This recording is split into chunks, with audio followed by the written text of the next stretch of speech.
She deserves this house more than you. Her son is my pot. My husband said before bringing his ex-wife to the birthday party I planned. Hi, welcome to her revenge. This story is one you'll want to follow to the end. The birthday dinner, I spent 6 hours preparing. The elevator doors opened, and my husband walked in with his ex-wife and their child. My mother-in-law welcomed them with a smile, then turned to me. She deserves that seat more than you do. Go get the silverware and serve us. I didn't cry. I didn't argue. I simply untied my apron, set it on the table, and walked straight out of the penthouse I paid for. 4 days later, the doorbell rang, and everything began to crumble. I'm so grateful to have you here, to help us connect. Please comment below with your city or country. Where are you watching from? Also note that this story uses fictional elements for entertainment and education. Any resemblance to names or settings is coincidental, but the message I'm conveying is useful for you. The Wagyu had been resting for exactly 7 minutes. I knew because I had set the timer myself, the way I set every timer in this kitchen, the way I managed every account at the fund, with the kind of precision that left no room for error and no excuse for failure. The gold leaf had been applied with a brush thinner than my patience. One careful stroke at a time, each piece of edible gold catching the light from the overhead fixture, the way a well-structured deal catches the eye of the right investor. Perfect. Controlled. Mine.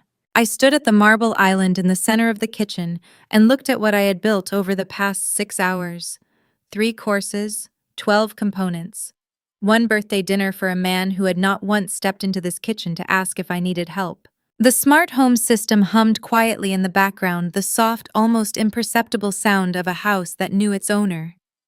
Temperature set to 68 degrees. Ambient lighting adjusted to warm gold. The playlist I had curated for the evening moving through its opening tracks. Every setting had been chosen by me, calibrated by me, paid for by me. The system was registered under one name, mine. I pressed my palms flat against the cool marble and breathed. 10 years. That was how far back I had to go to understand how I had arrived at this particular kitchen, in this particular penthouse on this particular evening that felt like the last one of something I could not yet name. Julian Sterling and I had met at Columbia during our junior year. He had been sitting outside Butler Library with a stack of business textbooks and an expression that I would later recognize as the specific look of a man who had just made a very expensive mistake and had not yet told anyone. I had sat down next to him, not because I was interested, but because the bench was the only one in the shade, and September in New York had not yet understood that summer was over. He had looked up at me and said without introduction, "Do you know anything about restructuring debt?" I had laughed, a real laugh, the kind that surprised me. "A little," I had said. We had talked for 4 hours. What I saw in Julian Sterling that afternoon was not charm, though he had that too. What I saw was the specific kind of hunger that belongs to people who have tasted failure and refuse to be defined by it. His family's investment portfolio had collapsed under decisions made before he was old enough to vote, and he was spending his junior year trying to understand why and how and whether it could be undone. He was broke honest and trying harder than anyone I had ever met. I fell in love with that version of him. I want to be clear about that. What came after the support, the capital, the 5 years of rebuilding the Sterling name from the ground up, none of it was obligation. It was choice. It was love. The problem with loving someone for their potential is that potential is not a permanent address. I heard her before I saw her. The particular rhythm of Beatrice Sterling's heels on the marble floor had a quality I can only describe as deliberately audible, each step placed with the confidence of a woman who believed the floor existed for the purpose of announcing her arrival. She appeared in the kitchen doorway in a Chanel suit the color of charcoal, her silver hair set with the kind of rigidity that suggested her stylist had been visited that afternoon, and she looked at the spread before me the way one looks at a piece of furniture that has been moved slightly out of place. "It smells adequate," she said, and reached past me for the salt without asking. My jaw tightened. I felt the muscle jump beneath my cheek, a small involuntary thing that I had learned to suppress in boardrooms and could not always suppress here. The seasoning is calibrated, I said, keeping my voice even. Adding salt will throw off the balance. Beatrice set the salt shaker back down with a small click that managed to communicate both acknowledgement and dismissal simultaneously. Julian prefers things well seasoned, she said. He always has. You'd know that if you had been cooking for him longer. She left before I could respond. The click of her heels moved back down the corridor, and I stood there with my hands pressed against the marble and my chest doing something that felt uncomfortably like the early stages of grief. I was not going to cry in this kitchen. I had made that decision 14 months ago, and I had kept it every day since. I turned back to the Wagyu and continued working. Arthur appeared 20 minutes later quietly in the way he did everything. Julian's father moved through rooms the way water moves through a landscape, finding the spaces between things without displacing them. He was 64 years old, and he had the eyes of a man who had seen more than he had ever said out loud. He stood at the edge of the kitchen and looked at what I had prepared, and something in his expression shifted, not dramatically, not with the performance of appreciation that Beatrice deployed like a weapon, but genuinely. The way a person looks at a thing when they understand what it cost. "You didn't have to do all of this," he said. "I know," I said. He crossed to the counter and set something down beside the cutting board, a small folded note, the kind torn from the notepad he kept in his shirt pocket. I did not read it while he was there. I waited until he had gone, and then I opened it. It said, "Thank you for everything, E." 4 words. No signature. As if he knew that anything more formal would have undone us both. I folded the note and put it in the pocket of my apron. My throat felt tight, not from tears. I refused tears, but from the particular ache of being seen by exactly one person in a house full of people who had decided not to look. I turned back to the stove, and that was when I noticed Julian had not come to the kitchen once in 6 hours. He was in the living room.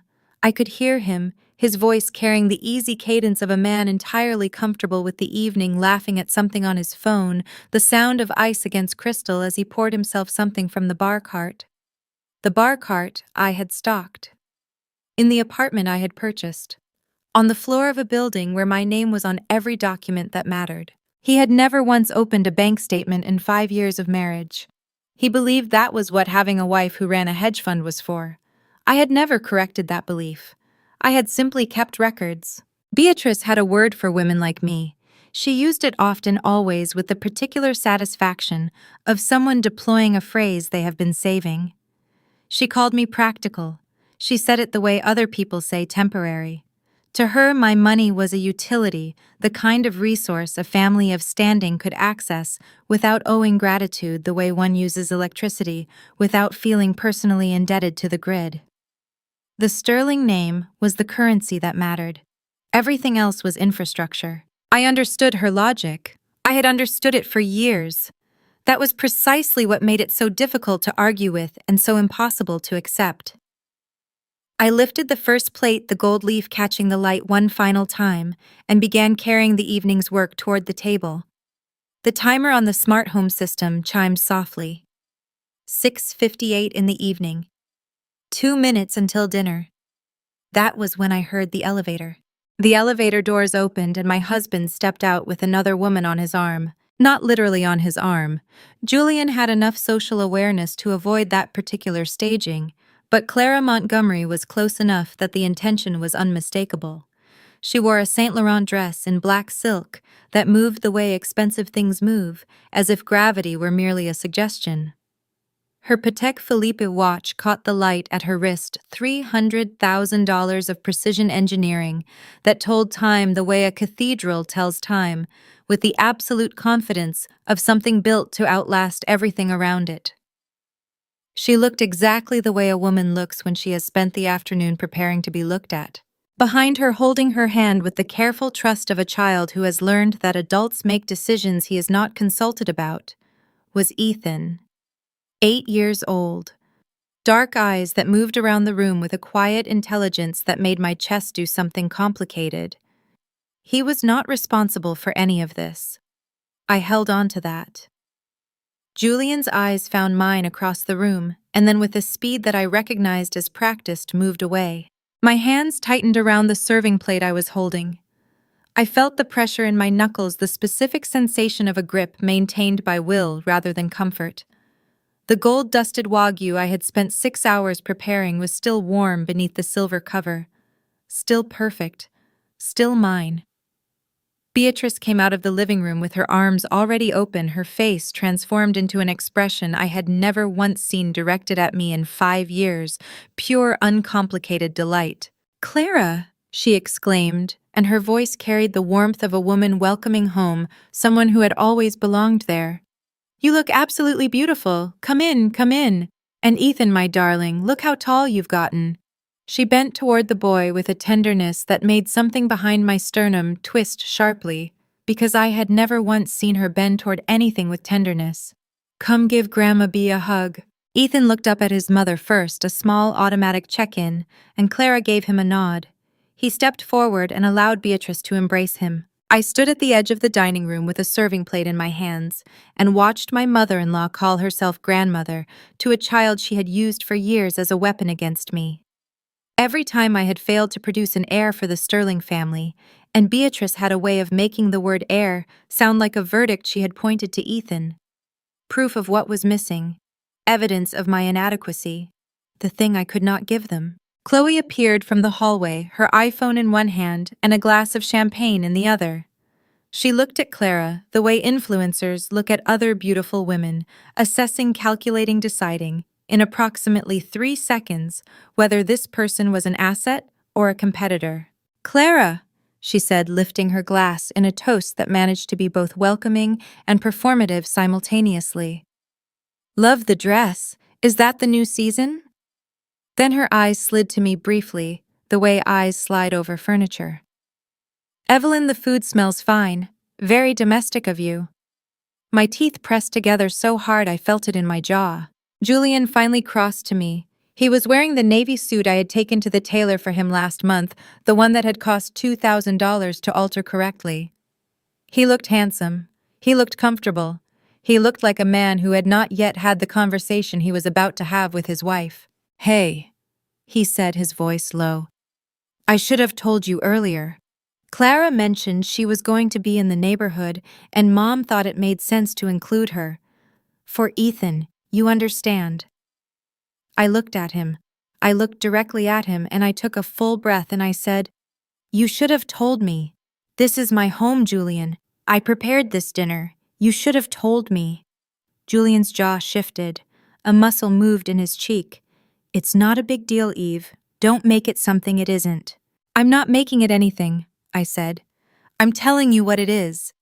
He opened his mouth, closed it, and then reached out and briefly touched my arm, a gesture that was meant to be reassuring, and landed as dismissal before turning back toward the living room, where Clara was already settled into the chair beside his usual seat, laughing at something his mother had said, her hand resting easily on the table, as if she had been sitting there for years. Perhaps in some version of this house that existed only in Beatrice's imagination she had been. I carried the wagyu to the table. I set it down in the center precisely and began removing the silver covers one by one.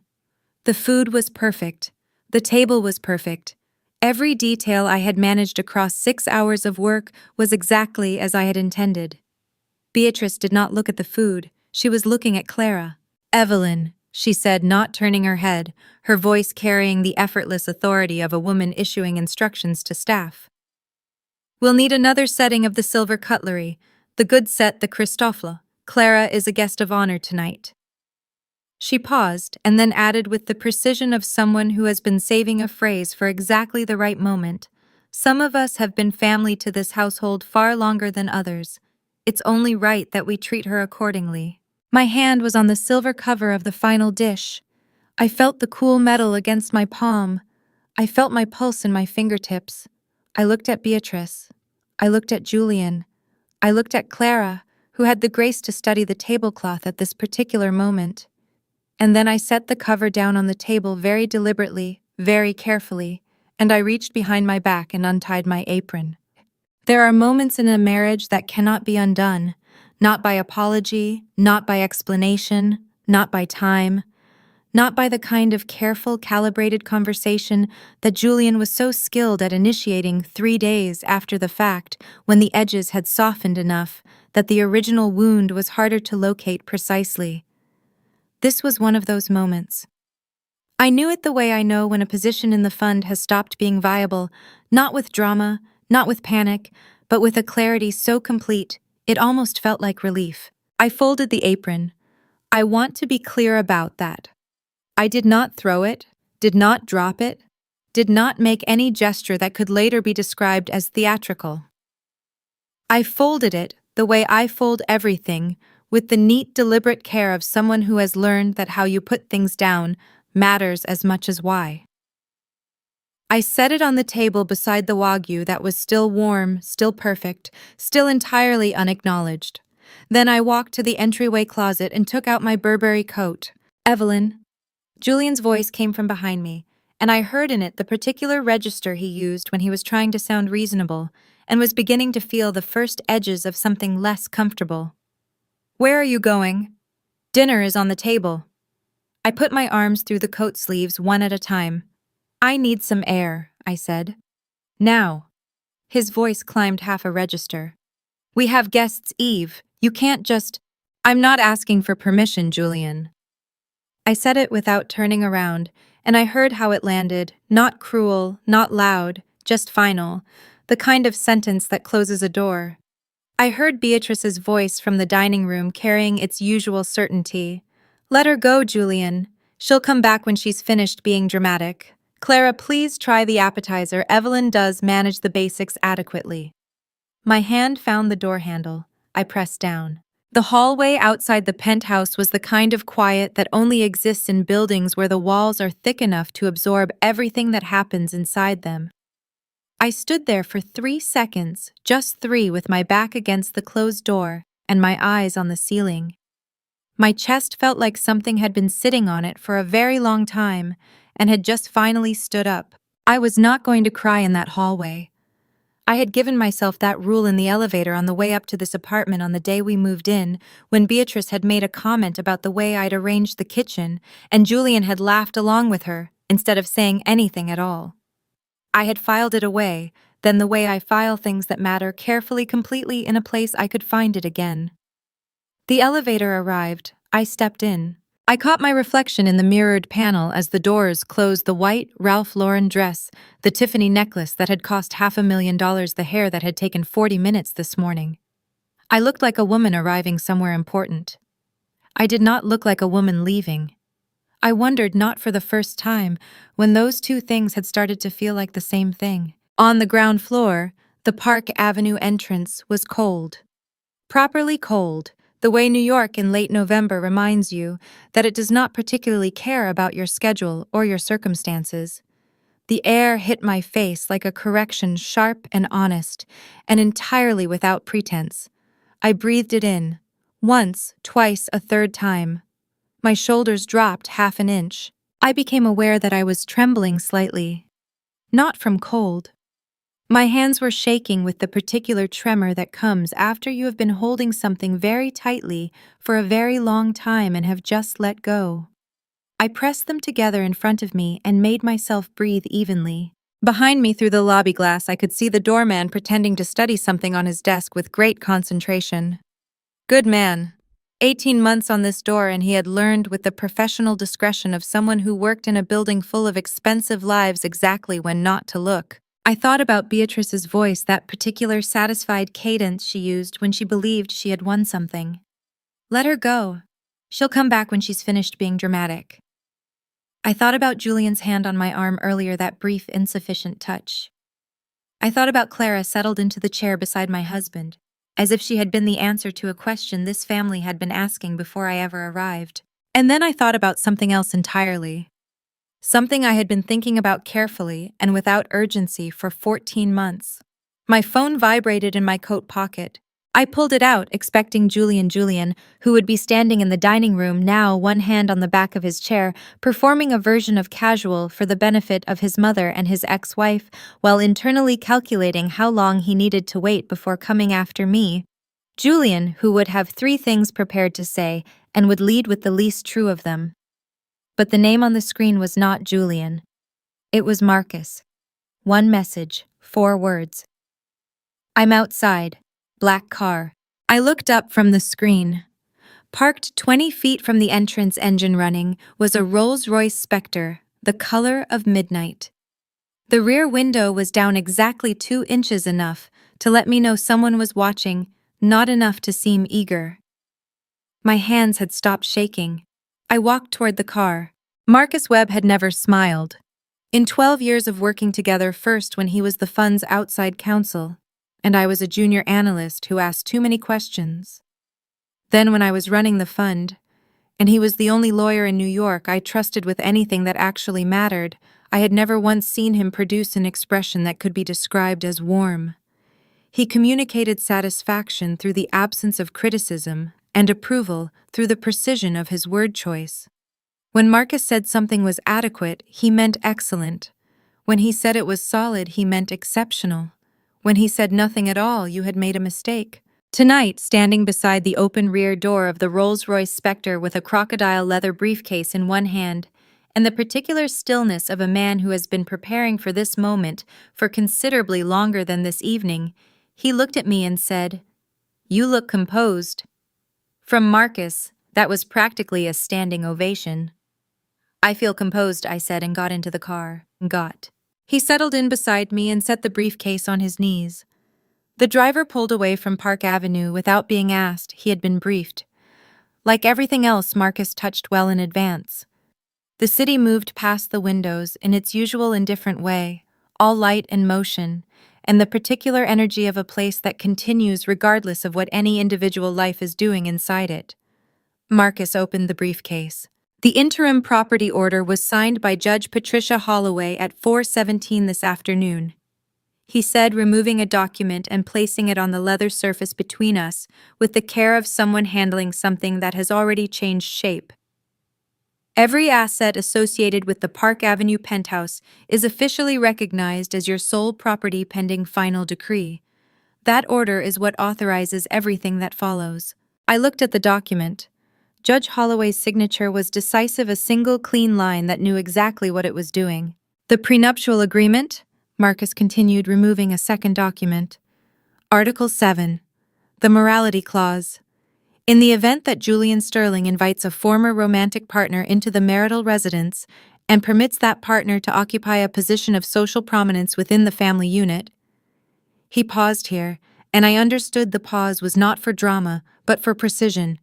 He voluntarily forfeits all claims to shared assets and waives any right to contest the division of property.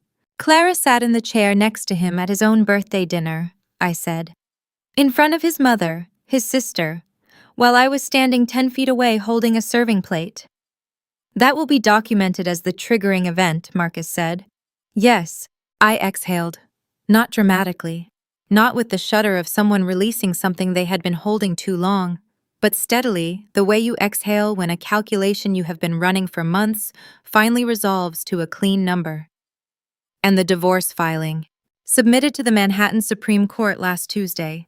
Standard processing time in New York is 3 to 5 business days for the court to prepare the service package. The process server will deliver to the penthouse in 4 days. Marcus folded his hands over the briefcase. Julian will be served at the residence. I've confirmed he has no travel scheduled this week. 4 days. Julian would spend 4 days in that penthouse, believing the evening had resolved itself the way evenings always resolve themselves, with me coming back, adjusting, accepting, filing the incident away into the accumulating archive of things I did not make into something they were not. He would spend 4 days being wrong. The asset freeze documentation, Marcus said, producing a third set of papers. Bank accounts, investment portfolios, the startup equity, all cross-referenced against the financial records from the past 8 years. Julian's documented financial contribution to the household across 5 years of marriage. He looked at me directly for the first time since the car began moving, is 0. Every dollar spent on the penthouse, the vehicles, Beatrice's medical and lifestyle expenses, Chloe's credit card charges, all traceable to your personal accounts or your company accounts. Not a cent from Julian. He paid for dinner once, I said, in 2021, at a restaurant I had recommended. Something moved across Marcus's face that was the closest thing to humor I had ever seen from him. I'll note that in the ledger, he said. I turned to the window. Manhattan was doing what Manhattan does at night, performing its own magnificence, with the bored confidence of something that has been doing this for long enough that it no longer needs your approval. The lights on the bridge in the distance were the color of something I did not have a word for, something between gold and goodbye. Marcus, I said. The smart home system. The interim order covers the access revocation. Fully authorized, he said. I'd recommend we schedule it for 48 hours after the service is delivered. Give him time to understand what he's signed before the house stops responding to him. I nodded. That was generous. More generous than necessary. But I had not built 14 months of preparation on the foundation of cruelty, and I was not going to start now. There's one more thing, Marcus said. He opened the briefcase again and removed a single sheet of paper thinner than the others printed with a different header. He placed it on the leather between us. The DNA results came back this afternoon, he said, from the lab in New Jersey. My eyes dropped to the paper. 3 paragraphs, 2 signatures, 1 number, a probability expressed as a percentage that left no room for interpretation. My heart did not race. My hands did not shake. I had been waiting for this particular piece of information for 4 months, and the thing about waiting for something you already half know is that the confirmation does not arrive as a shock. It arrives as a door closing quietly on a room you had already begun to leave. I picked up the paper and read it.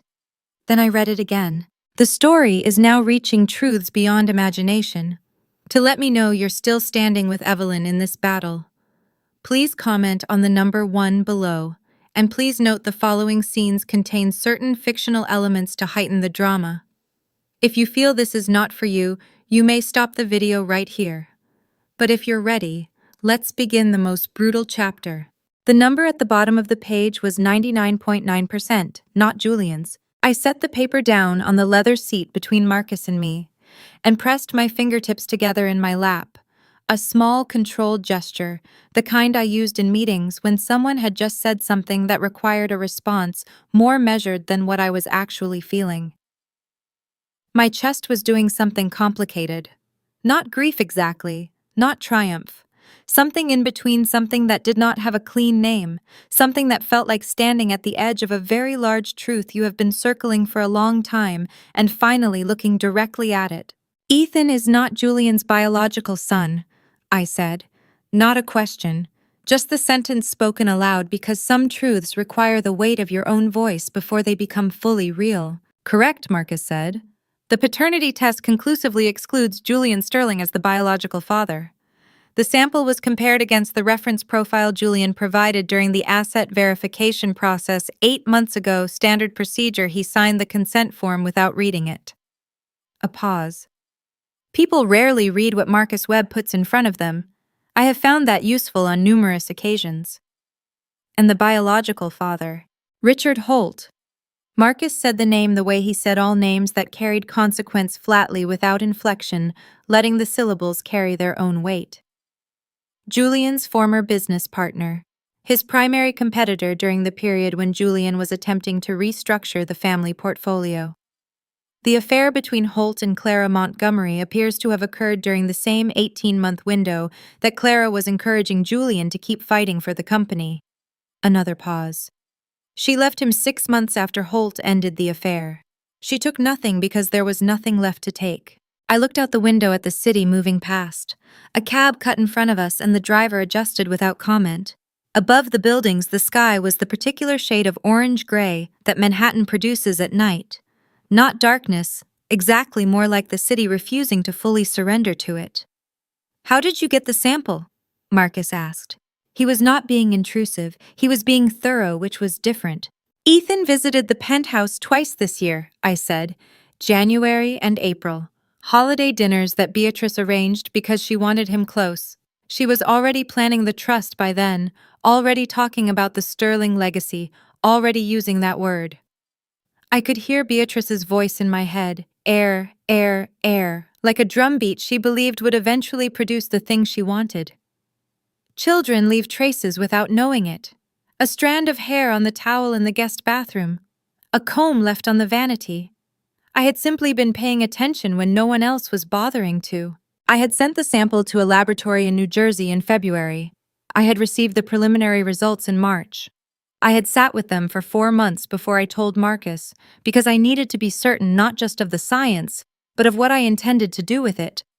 Information without strategy is just noise. "When do we use it?" Marcus asked. "Not tonight," I said. "Not when the divorce papers are served. Not when the asset order goes through."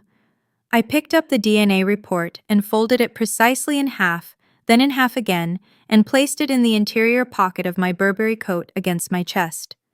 "We use it at the moment Beatrice believes she has won everything. When she is standing in that penthouse absolutely certain that she has successfully protected the Sterling bloodline from someone like me." I felt something move across my face that I recognized distantly as a smile, not warm, not cold, just accurate. That is when she needs to understand what she was actually protecting. Marcus looked at me for a long moment. Then he reached into the briefcase and produced a small leather notebook and made a note. My phone buzzed on the seat beside me. I looked at the screen. Julian. Calling for the 3rd time. I watched the screen light up and pulse and go dark. Light up and pulse and go dark. The name sitting there was like a question I had already answered. I thought about the man I had met outside Butler Library on a September afternoon, the one with the stack of business textbooks and the expression of someone who had just discovered the cost of a mistake. I thought about the 4 hours we had talked that day, and the months after, and the specific quality of his attention in those early years. The way he had listened to me, really listened, the way he had asked for my opinion before making decisions that affected both of us. The way he had looked at me sometimes, as if he could not quite believe his luck. I thought about how long ago that felt. I thought about Julian standing at the bar cart this evening while I carried a serving plate, laughing at something on his phone. The ice clicking against crystal in the apartment I had purchased in the building, where my name sat on every document that mattered. And I felt something in my chest pull tight, and then release like a cord that had been under tension for so long, the fibers had finally quietly separated. It did not feel like heartbreak, it felt like clarity. I picked up the phone, looked at Julian's name one final time and pressed the button to decline the call. "Let him wonder tonight," I said. Marcus closed his notebook. "The Mark Hotel on East 77th Street," he said to the driver. "Mrs. Sterling will be checking in." I leaned my head back against the leather headrest and watched the lights of Manhattan move across the ceiling of the car, gold and white and relentless. And I breathed, and for the first time in longer than I could accurately remember, the breath went all the way down. By the time the sun came up over the East River, I had already been awake for 3 hours. I had ordered coffee at 5:30 in the morning, a single espresso, the way I take it on days when I need my thinking to be precise, and I was sitting at the desk by the window in my suite at the Mark, with my laptop open and the city beginning to assemble itself in the gray light below me. I had slept better than I had in months, possibly years. There is something clarifying about a decision that has finally been made, the way the body, once it understands it, no longer needs to brace for something, simply relaxes into the ground. I watched the security feed on my phone while I drank my coffee. I want to explain that. The smart home system in the Park Avenue penthouse had been registered under my name since the day we moved in the account, the passcode, the administrative access, all of it. Julian had never asked about it. Beatrice had used the climate controls the way she used everything I owned, without acknowledgement, without gratitude, with the absolute confidence of someone who has never had to consider where things come from. I had installed the additional camera array 14 months ago, quietly during a week Julian was in Macau, at a conference that had cost $40,000 and produced no discernible outcome. The cameras covered every common area of the penthouse.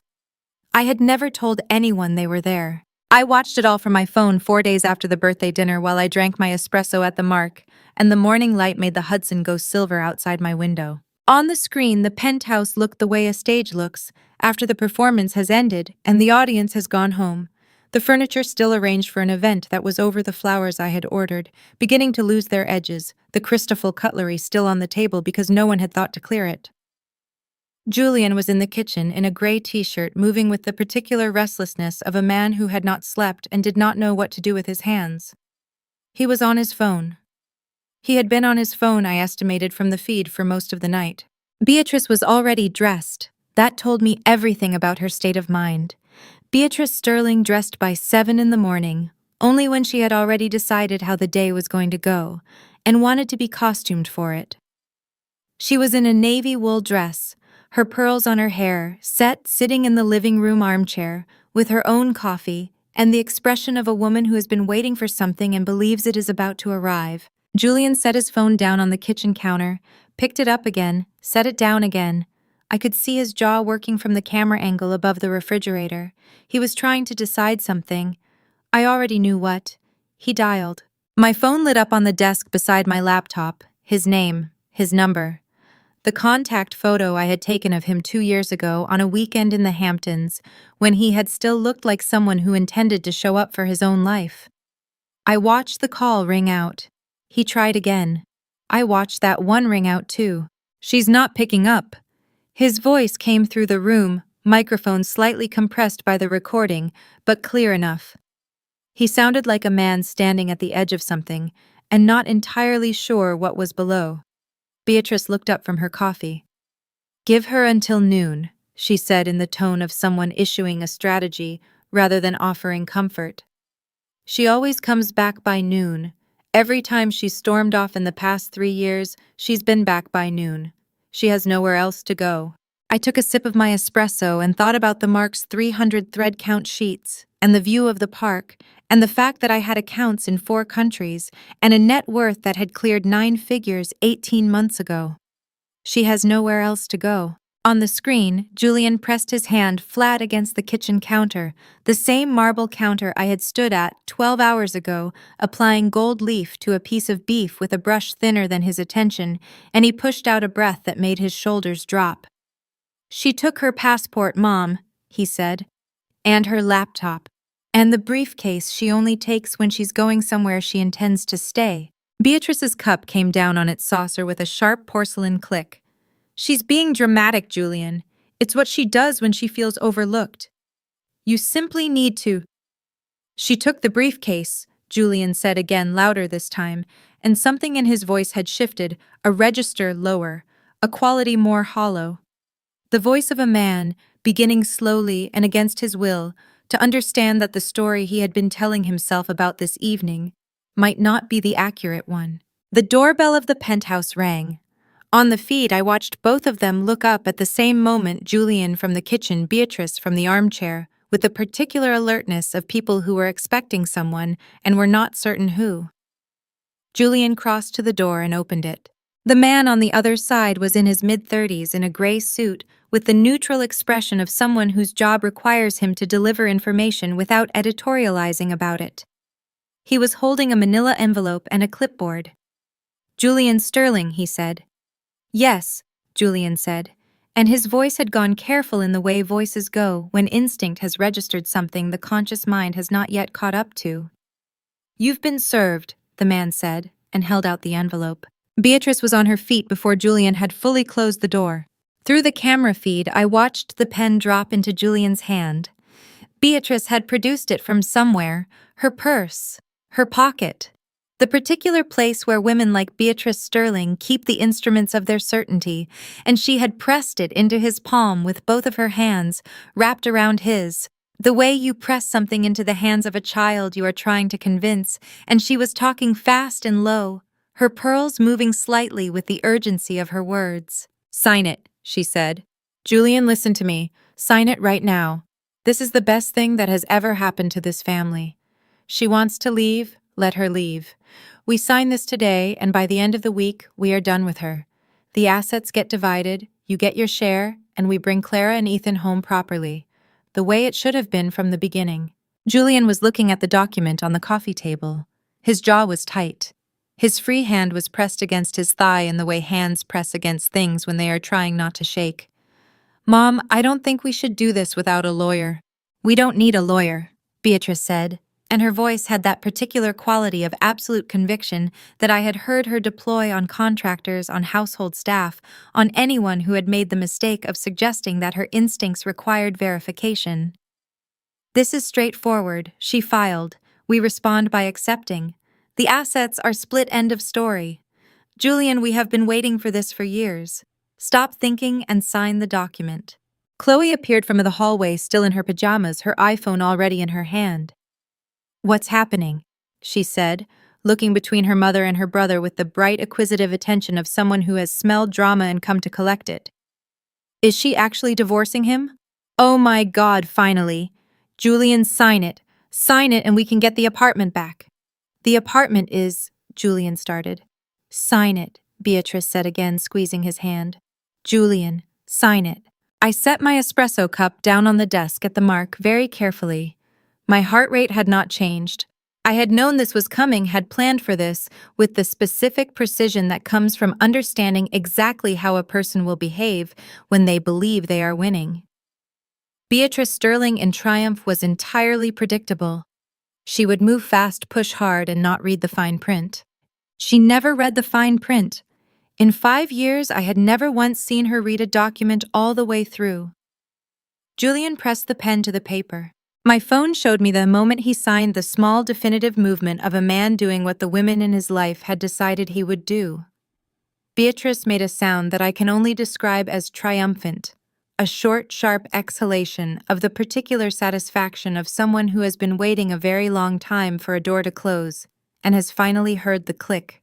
There, she said, and straightened up, and her chin lifted the way it always lifted when she believed the situation had resolved itself in the correct direction. Now we call Clara. Julian, call Clara right now and tell her.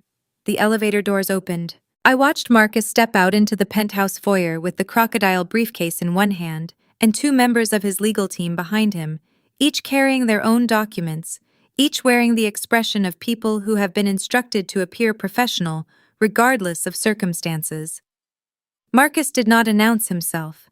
He walked into the living room, set the briefcase on the coffee table beside the document Julian had just signed, and looked at Beatrice with the absolute neutrality of a man who has seen many versions of this moment and has long since stopped finding them interesting. Thank you for signing, Julian, he said. There are several things you and your mother need to understand. Beatrice's chin came down. Her eyes went to the briefcase, to the 2 additional lawyers, to Marcus's face, and I watched something move through her expression. Not fear, yet, not understanding, yet just the first intimation that the room had changed shape in a way she had not anticipated. Who are you? She demanded. Marcus Webb. I represent Evelyn Sterling. He opened the briefcase and removed a document that I recognized from my own review of it 48 hours ago, the comprehensive asset analysis 14 months in the making, cross-referenced against every financial record the fund's forensic accounting team had been able to produce. Under the prenuptial agreement signed 8 years ago and supported by the interim property order issued yesterday by Judge Patricia Holloway of the Manhattan Supreme Court, every asset associated with this residence was purchased solely with Evelyn's personal funds prior to and during the marriage. Julian, your documented financial contribution to this household across 5 years of marriage is 0. Julian's face went the color of old paper. That's not I contributed. Your startup, Marcus said, and produced a second document, was capitalized entirely by a series of transfers from Evelyn's personal investment account between 2019 and 2022. The equity is held in her name as secured creditor. Furthermore, by inviting your former spouse into the marital residence on the evening of the 14th and permitting her to occupy a position of family prominence at a formal family gathering, you triggered the morality clause in Article 7 of your prenuptial agreement. He looked at the signed document on the coffee table. The document you just signed confirms your acknowledgement of that violation. A pause so brief it was almost not a pause at all. Your share of all assets in this residence 0. Beatrice made a sound. It was not a word. It was the sound a person makes when the architecture of everything they have built their certainty upon develops suddenly and without warning a crack that runs all the way to the foundation. "That is impossible," she said, and her voice had lost for the first time since I had known her its quality of absolute conviction. "This is the Sterling family estate. Our name is—" Marcus opened to the next page in the document and placed it on the table in front of her. "No, Mrs. Sterling," he said. "It isn't."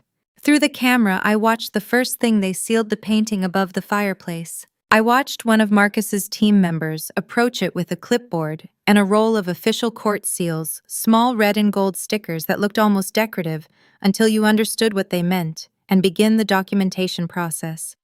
The painting was a Basquiat, $1.2 million.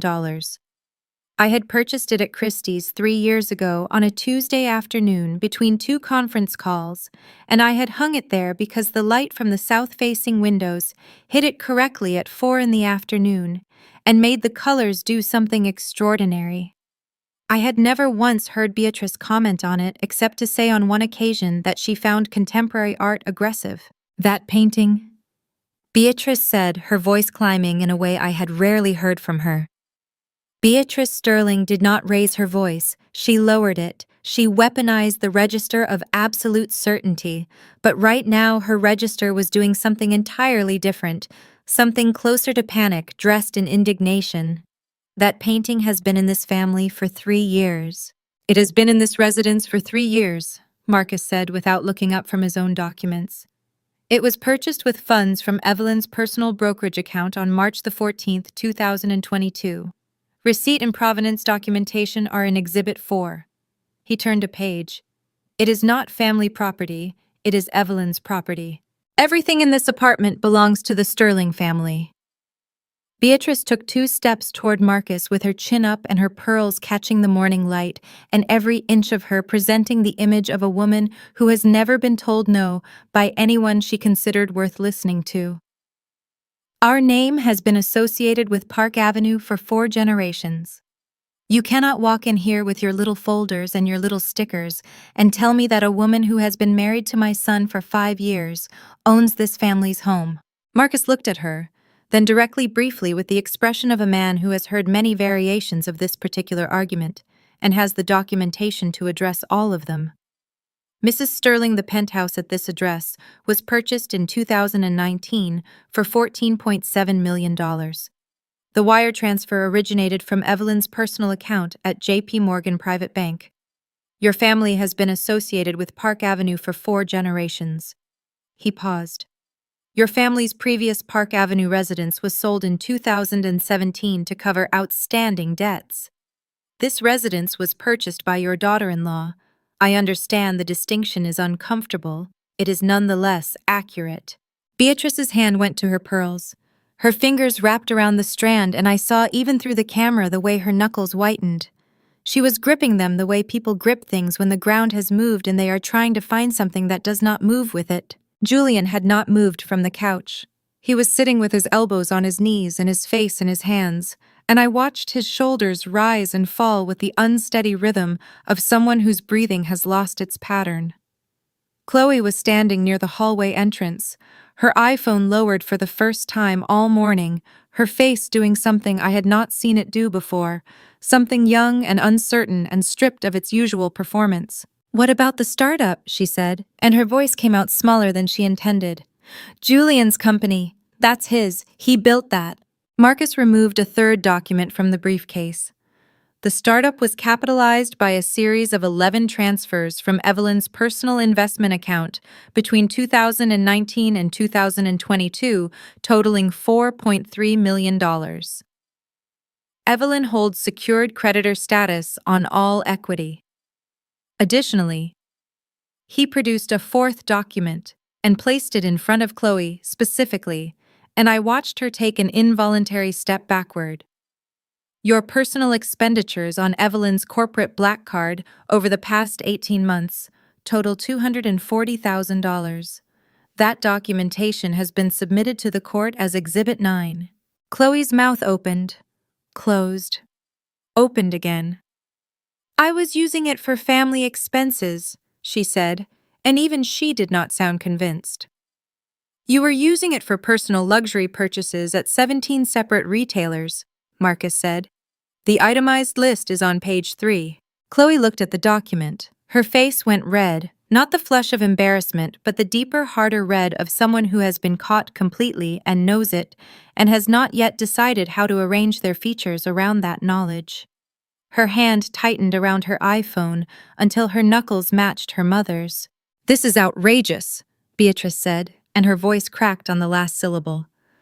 A hairline fracture in the architecture of her certainty that she covered immediately by raising her chin another half-inch. We will contest every single item on every single document. Julian, call our lawyer. Call David Harrington right now. Julian lifted his face from his hands.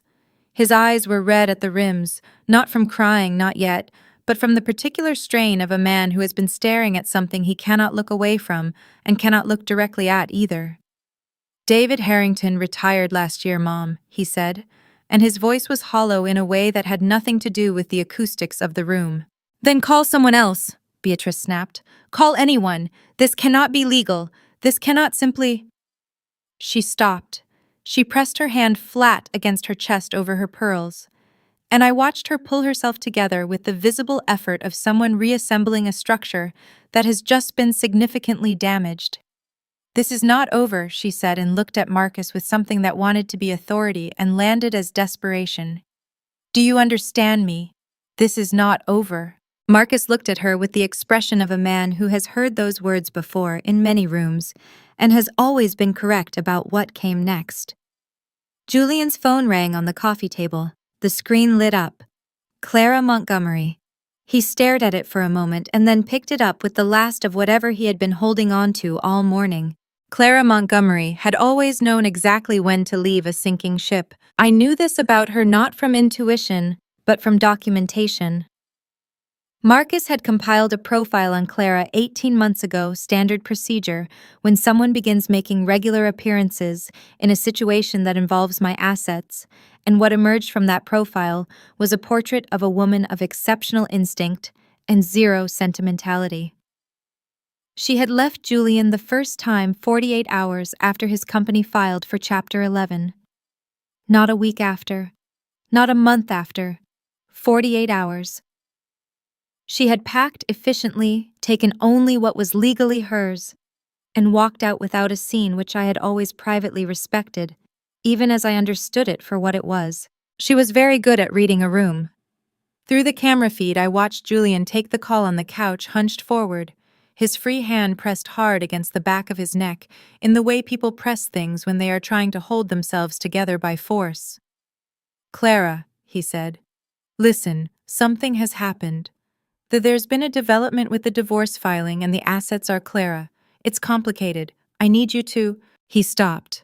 I could not hear her side of the conversation, but I could read Julian's face with the fluency of someone who had studied it for 5 years, and what I read there moved through several expressions in rapid succession. Confusion.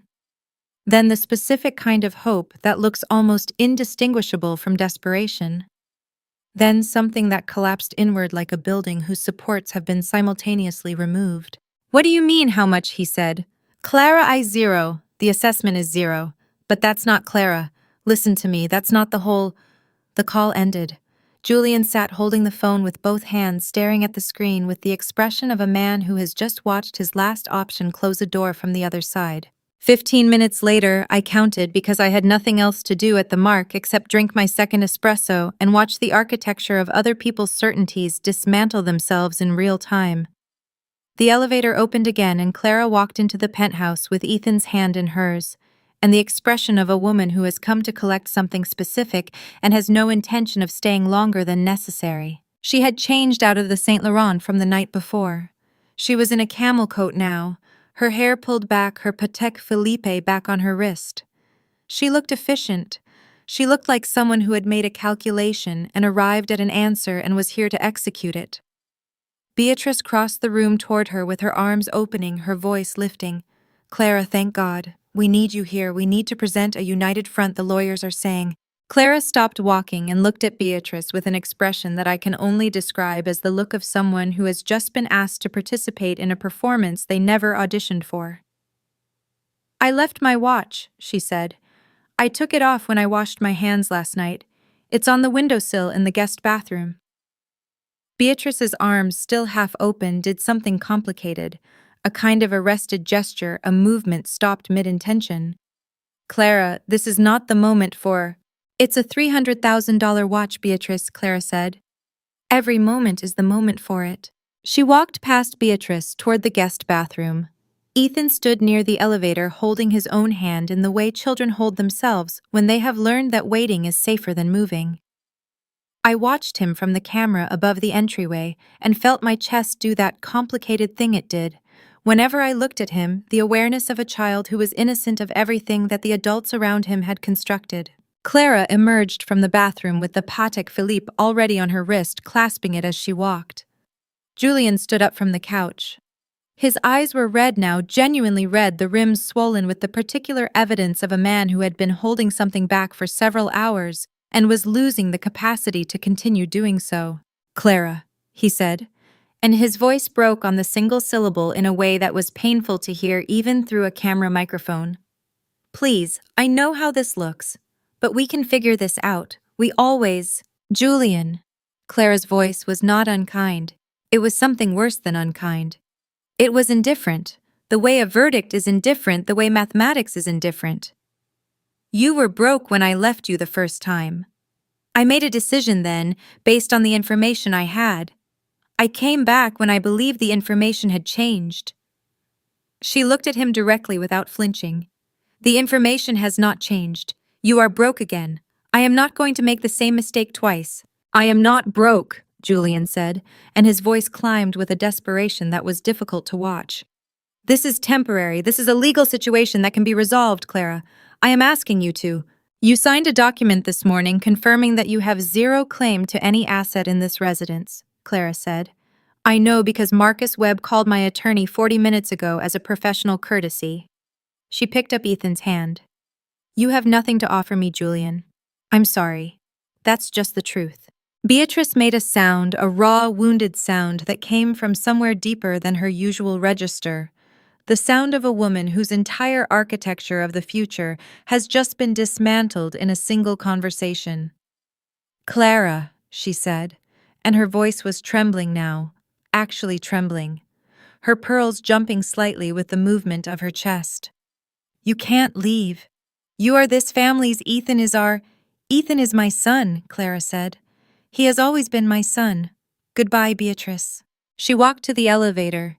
Ethan went with her, quiet and cooperative, his dark eyes moving once to the room behind him with the look of a child filing something away. The doors closed. Beatrice stood in the middle of the living room with her hand pressed over her pearls, and her face doing something I had never seen it do in 5 years. It was crumpling slowly from the outside in the architecture of her certainty, collapsing feature by feature. And for a moment she looked not like the woman who had called me poison with no fruit, but like an old woman in an empty room who had just realized that the people she had been most certain of had been the least reliable of all. Julian sat back down on the couch and put his face in his hands, and this time his shoulders were shaking. Through the camera I watched Arthur appear in the kitchen doorway. He looked at his wife, at his son, at the sealed Basquiat on the wall, at the Christophe Le cutlery still on the table from the night before. Then he turned and walked quietly back into the kitchen, and I watched him sit down in the chair at the kitchen island. My chair, the one I used when I cooked late at night, and I watched him put his hands flat on the marble and bow his head. In all the noise of that morning, the lawyers, the documents, the sound of Clara's heels on the marble and Beatrice's pearls trembling against her chest, no one noticed Arthur Sterling slip quietly into the kitchen. No one except me. I had been watching him through the security feed for the past 20 minutes since the elevator had closed behind Clara and Ethan, and the living room had become the kind of place where grief and pride were fighting each other for the same square footage. Arthur had not engaged with any of it. He had not argued with Marcus, had not comforted Beatrice, had not put his arm around Julian's shaking shoulders. He had simply watched with the expression of a man reading a document, he had suspected the contents of for a very long time, and then he had walked into the kitchen and sat down, in my chair. The one at the corner of the island angled toward the window where I sat when I cooked at 11 o'clock at night and the rest of the penthouse was dark, and it was just me and the sound of something on the stove and the lights of the city below. I had spent more hours in that chair than I had spent in my own bed some weeks. Arthur must have known that. He had found it without looking. He sat there with his hands flat on the marble and his head slightly bowed, and he was not crying. Arthur Sterling, I had observed, was not a man who cried easily, or perhaps was not a man who had been given adequate opportunity to learn how. But there was something in the set of his shoulders that was its own kind of grief. The posture of a man who has understood something too late and is sitting with the weight of that understanding. My phone lit up on the desk. Arthur Sterling. Calling. I stared at the name for a moment. In 5 years of marriage, Arthur had called me exactly twice, once to tell me that Julian had been in a minor car accident and was fine, once to ask me a question about the health insurance coverage that Beatrice had instructed him to sort out without bothering her. He had never called me for any reason that was about him or about me or about anything that existed between us as two people who had been in the same family for 5 years without being properly introduced. I answered. Arthur, I said. Evelyn. His voice was rougher than usual, the way voices get when they have been carrying something heavy for a long time and the effort is beginning to show. I didn't know if you'd pick up. I almost didn't, I said honestly. A sound came through the phone that might have been a short, rueful breath. That's fair, he said. That's completely fair. I could hear him shifting in the chair, the slight scrape of the stool against the marble floor, a sound I knew from 1,000 late nights. I'm sitting in your kitchen, he said. In your chair. I hope that's... I'm sorry, I should have asked. My throat tightened. Not from sadness exactly, something more precise than that. Something that had to do with the specific ache of being considered by someone who had not been required to consider you. It's all right, Arthur, I said. That chair is always going to be the best seat in that kitchen. I'm glad someone's using it. A pause filled with the kind of weight that means the next sentence matters. I always knew it was you, he said. Holding this together, the house, the family, all of it. I watched you carry it for 5 years and I said nothing. His voice dropped lower, and I heard in it something that I recognized as the specific quality of a man who has rehearsed something and is now discovering that the rehearsed version is insufficient. Not because I didn't see it, because I was a coward, because it was easier to look at my plate and let it continue than to say out loud what I knew was true. And that is my failure, Evelyn, not yours, mine. I pressed my free hand flat against the window of my suite at the Mark, and looked out at the park below the bare trees, the pale morning light, a woman walking a dog along the path with the focused contentment of someone who has no idea what is happening 12 floors above them. My eyes were stinging. I blinked hard twice and refused to let it become anything more than that. You left food for me, I said. Every night I came home late. There was always something on the counter. Wagyu soup, whatever Mrs. Chen had made. Always warm, always covered. That was the least I could do, Arthur said. Quite literally, it was the very least. His voice broke on the last word just slightly, just enough the hairline fracture in the voice of a man who has been holding himself together all morning and has finally found a safe enough place to let something through. I'm sorry, Evelyn. I am genuinely sorry, for all of it, for the years of it. I breathed in through my nose and out through my mouth, and I thought about 5 years of dinners I had cooked, and tables I had set, and bills I had paid, and comments I had absorbed, and what it meant that the only member of this family who was calling me right now was the one who had the least power to change any of it, and had found a way to show up anyway. The kitchen is yours, Arthur, I said, and my voice came out steadier than I expected. I left the Wagyu recipe in the top drawer, next to the good knife, the Japanese one. I paused. You'll need good stock. Don't use the cartons. Make it yourself. A sound came through the phone that was, I was almost certain, the sound of Arthur Sterling laughing for the first time all morning. soft, real. The laugh of a man who has been given something small and has understood its full size. "Evelyn," he said, and then stopped. "I know," I said. "There's something you should know," he said, and his voice shifted back into something more careful. "About Chloe. She opened the shop yesterday morning, on Madison Avenue, grand opening. Beatrice went this morning. Before all of this, she was very proud." I set my coffee cup down on the desk. "Thank you, Arthur," I said, "for everything." I ended the call, picked up my phone, and dialed Marcus.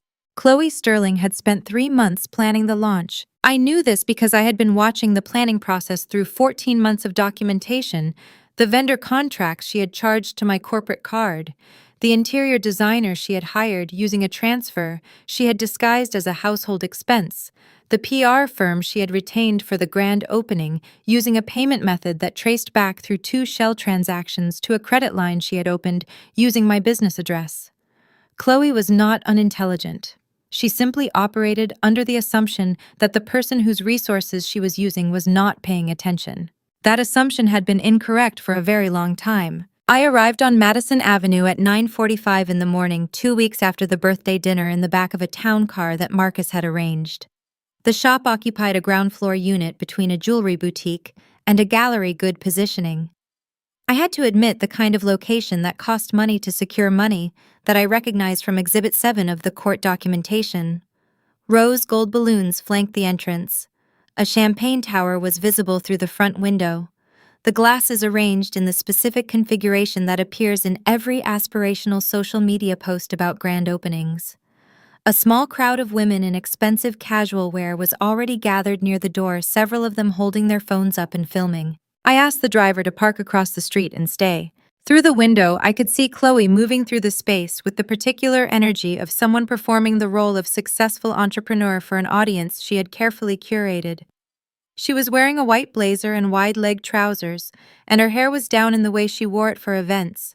And she was laughing and gesturing and pointing to items on the shelves with the enthusiasm of someone who has rehearsed this moment extensively and is enormously pleased with how it is landing. Every item on those shelves had a serial number. Every serial number was on a list. Every item on that list had been reported to my insurance company as stolen or missing, documented with photographs and purchase receipts and the original certificates of authenticity over a period of 18 months.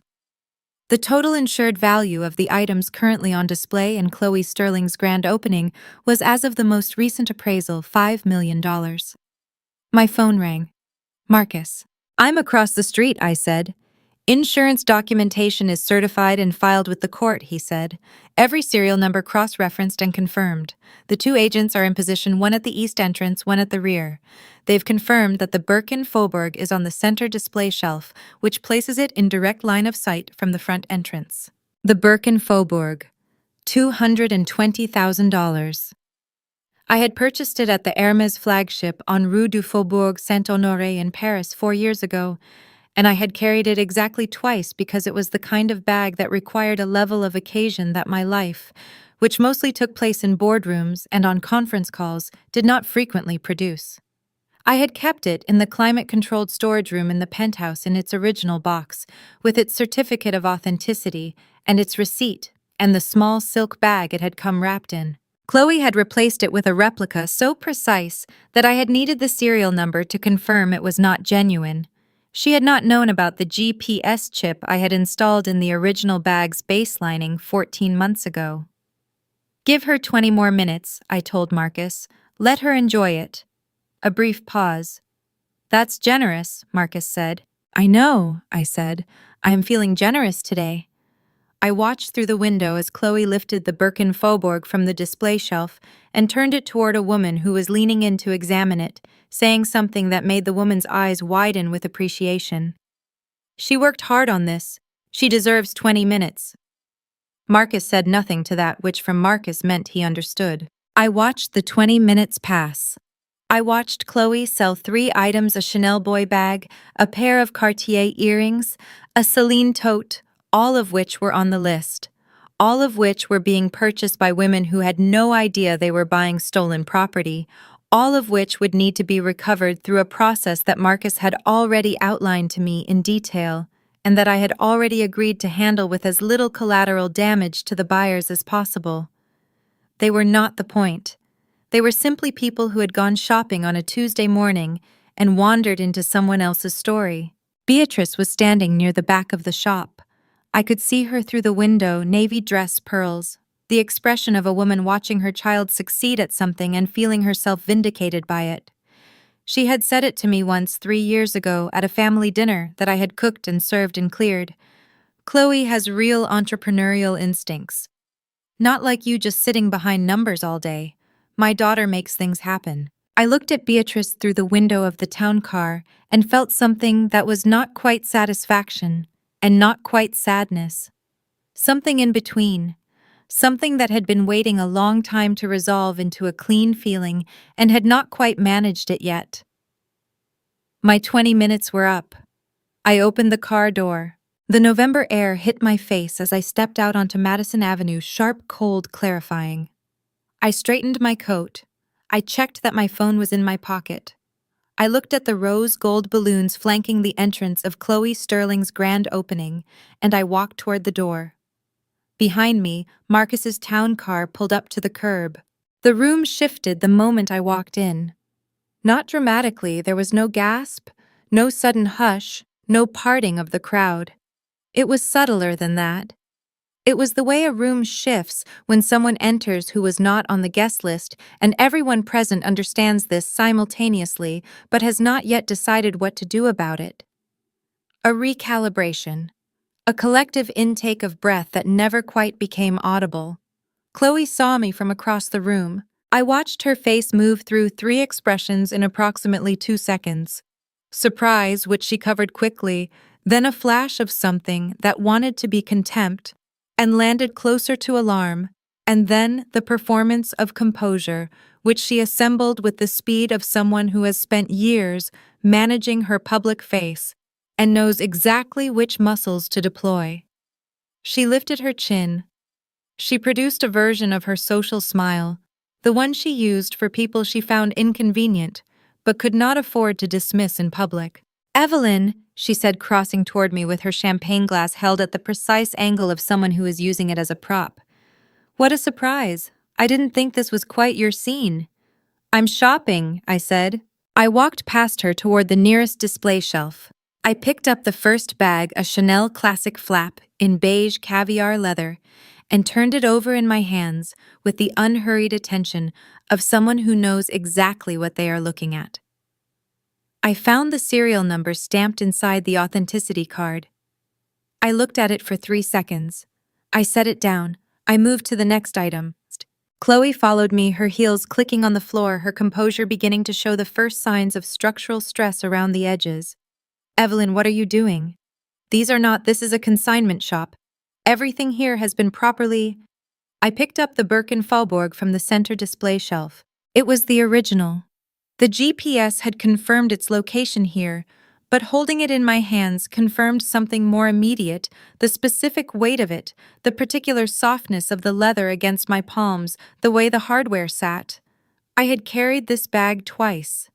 I knew it the way you know something you purchased with your own money in a city you love on an afternoon that had been in its small way a good one.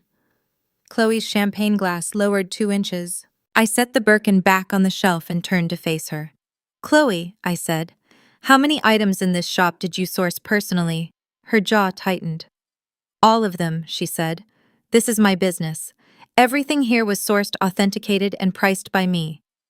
"Authenticated," I repeated, and something in my voice made 2 of the nearby customers take a small, instinctive step back. "That's interesting." The door opened behind me. Marcus walked in, followed by 2 people in dark suits who moved through the shop entrance with the particular quality of people who are not there to browse. One of them, a woman with her hair pulled back and the kind of posture that comes from federal training, produced a credential case and held it open. "Special Agent Diana Reeves, FBI," she said to the room rather than to any individual. "We have a federal warrant for the inspection of this premises. Everyone please remain where you are." The champagne tower stopped being decorative. Chloe's face went the color of the white blazer she was wearing. Her champagne glass hit the shelf beside her with a clatter that sent a small wave of liquid over the rim. What is... Her voice came out higher than she intended, cracked at the edges, with the specific panic of someone whose carefully constructed reality has just made contact with an entirely different one. What is this? What is happening? Your shop has been selling through an online platform that shipped across 12 states over the past 6 weeks, Marcus said, setting his briefcase on the nearest surface and opening it with the click of the clasps that I had come to associate with the sound of things becoming official. That places this within federal jurisdiction. He removed the document, the list I had been building for 14 months, and laid it on the display counter. 47 items currently on these shelves. Every serial number cross-referenced against a certified list of stolen and missing property reported to Evelyn Sterling's insurance carrier over the past 18 months. Total insured value, $5 million. Chloe looked at the list. Her hand went to her mouth. Her fingers were trembling visibly, unmistakably trembling, and her eyes moved down the page with the rapid, desperate movement of someone looking for an error they know is not there. You can't, she started. The GPS tracking on the Hermes Birken Faubourg confirmed its location at your storage unit in Long Island City on the 14th of October, Marcus continued. 3 days after it was reported missing from the Park Avenue residence. 17 additional items were traced to the same unit before being transferred here. Beatrice pushed through the gathered customers from the back of the room, her face flushed, her pearls swinging with the urgency of her movement. What is going on? She demanded, her voice loud enough that several people near the entrance turned around. Julian, someone call Julian. This is Chloe, what have you? Chloe turned to her mother, and her face crumpled. The composure she had assembled so carefully, coming apart all at once, her eyes flooding and her chin shaking, and her voice dropping to something raw and frightened that I had never heard from her before. Mom, I didn't know she was tracking. You didn't know, I said. Both of them looked at me. I reached into my coat pocket and placed a receipt on the display counter beside Marcus's list. It was the receipt from a luxury replica retailer, the invoice for one Hermes Birken Faubourg Superfake purchased by a credit card registered to Chloe Sterling's personal account delivered to the Park Avenue penthouse on a day when I had been in Chicago for a conference. That, I said, is what you replaced my bag with. I fed this family with real money for 5 years. I looked at Chloe directly, and my voice did not shake, did not rise, did not perform anything at all.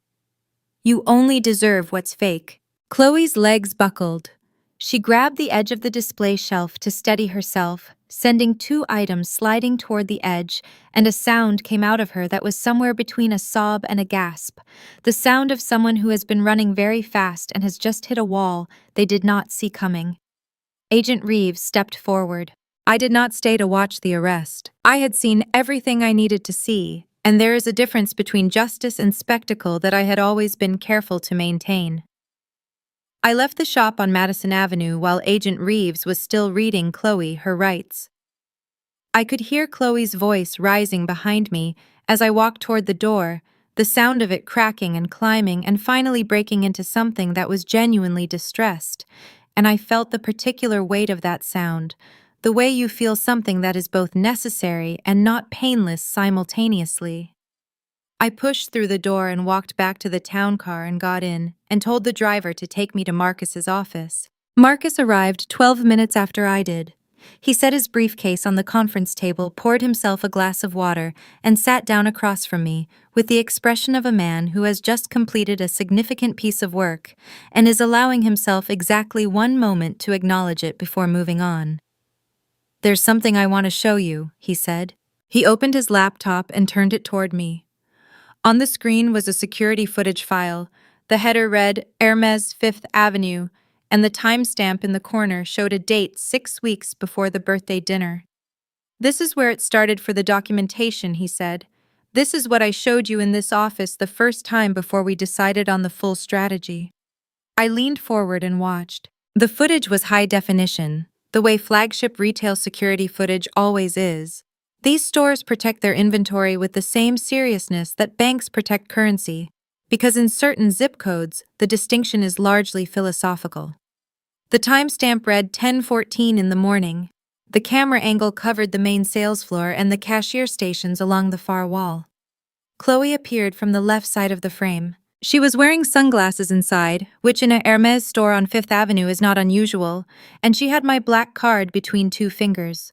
The way people carry things they are entirely comfortable carrying. She moved through the store with the confidence of someone who belongs there, which was a confidence I recognized, because I had watched her deploy it in every room she had ever entered. She selected items with efficiency: a Kelly in gold Epsom, a pair of enamel bangles, a silk scarf in the new season print, and brought them to the register with the unhurried ease of someone who has never had to think about whether a purchase is possible. The cashier ran the card. I watched the cashier's expression change a small professional adjustment, the kind trained specifically to communicate difficult information without creating a scene. "I'm sorry, miss," the cashier said, and I could read the words from the lip movement, even without audio. "The card has been declined." Chloe's chin came up. "Run it again," she said. I could read that too. The cashier ran it again, the same small adjustment of expression. "I'm afraid it's been declined a second time. The card appears to have a block on transactions not initiated by the primary cardholder." Chloe's sunglasses did not hide what happened to the rest of her face. Her mouth pressed together. A flush moved up from her jaw to her cheekbones, visible even in the security footage, a deep, mortified red that had nowhere to go in a room full of people who were all in their various subtle ways now aware that something had gone wrong at Register 3. "That is not possible," she said loud enough now that two customers at the adjacent register turned to look. "I use this card regularly. There has been a mistake." "There's no mistake on our end, miss," the cashier said with the patient firmness of someone trained for exactly this. "If you'd like, you're welcome to contact the cardholder directly." Chloe's hand, the one holding my card, was shaking. Not dramatically, just the fine, involuntary tremor of someone whose body has registered humiliation before their mind has finished processing it. She picked up her own phone with her other hand, and I watched her dial, and I watched her wait, and I watched the call go unanswered, and I watched her press her lips together so tightly they disappeared. She left the items on the counter and walked out. I leaned back from the laptop. 23 transactions over 18 months, Marcus said. $240,000 total. I flagged the pattern at transaction number 4 and began full documentation at transaction number 7. He closed the laptop. "I recommended blocking the card at transaction number 12. You said to wait." "I needed the pattern to be undeniable," I said. "One incident is an accusation. 23 incidents across 18 months is a federal case." I looked at him across the conference table. "I also needed her to open the shop. A shop full of stolen merchandise is significantly more useful than a card statement." Marcus picked up his water glass. "You let her keep the key to your storage room for 14 months, he said. Not accusatory, simply noting a fact. "Every time she used that key, the camera recorded her," I said. "I needed her to be consistent. People are consistent when they believe they are unobserved." I paused. Chloe had never once considered that she might be observed. That was her mistake. Marcus set the glass down. "The GPS chip on the Birkenfaubourg confirmed its location at her storage unit in Long Island City 3 days after you reported it missing," he said. "That's what gave us the interstate angle. She moved it across state lines during transport." "I know," I said. "I was tracking it in real time." Marcus looked at me with the expression he reserved for moments when something had exceeded even his expectations. He reached into the briefcase and produced the final document in the sequence, a single-page different header from the others. "This is the last piece," he said. "I'd recommend tonight, 8 o'clock. I looked at the page. Smart Home Access Revocation. Authorized under the interim order. Every room, climate control included. "Every room," I confirmed. Marcus made a note. Then he looked up. "There's one more thing. The smart home action tonight is the authorization for the physical inventory completion tomorrow morning. After that, the residence is fully cleared." A pause. Are you going yourself?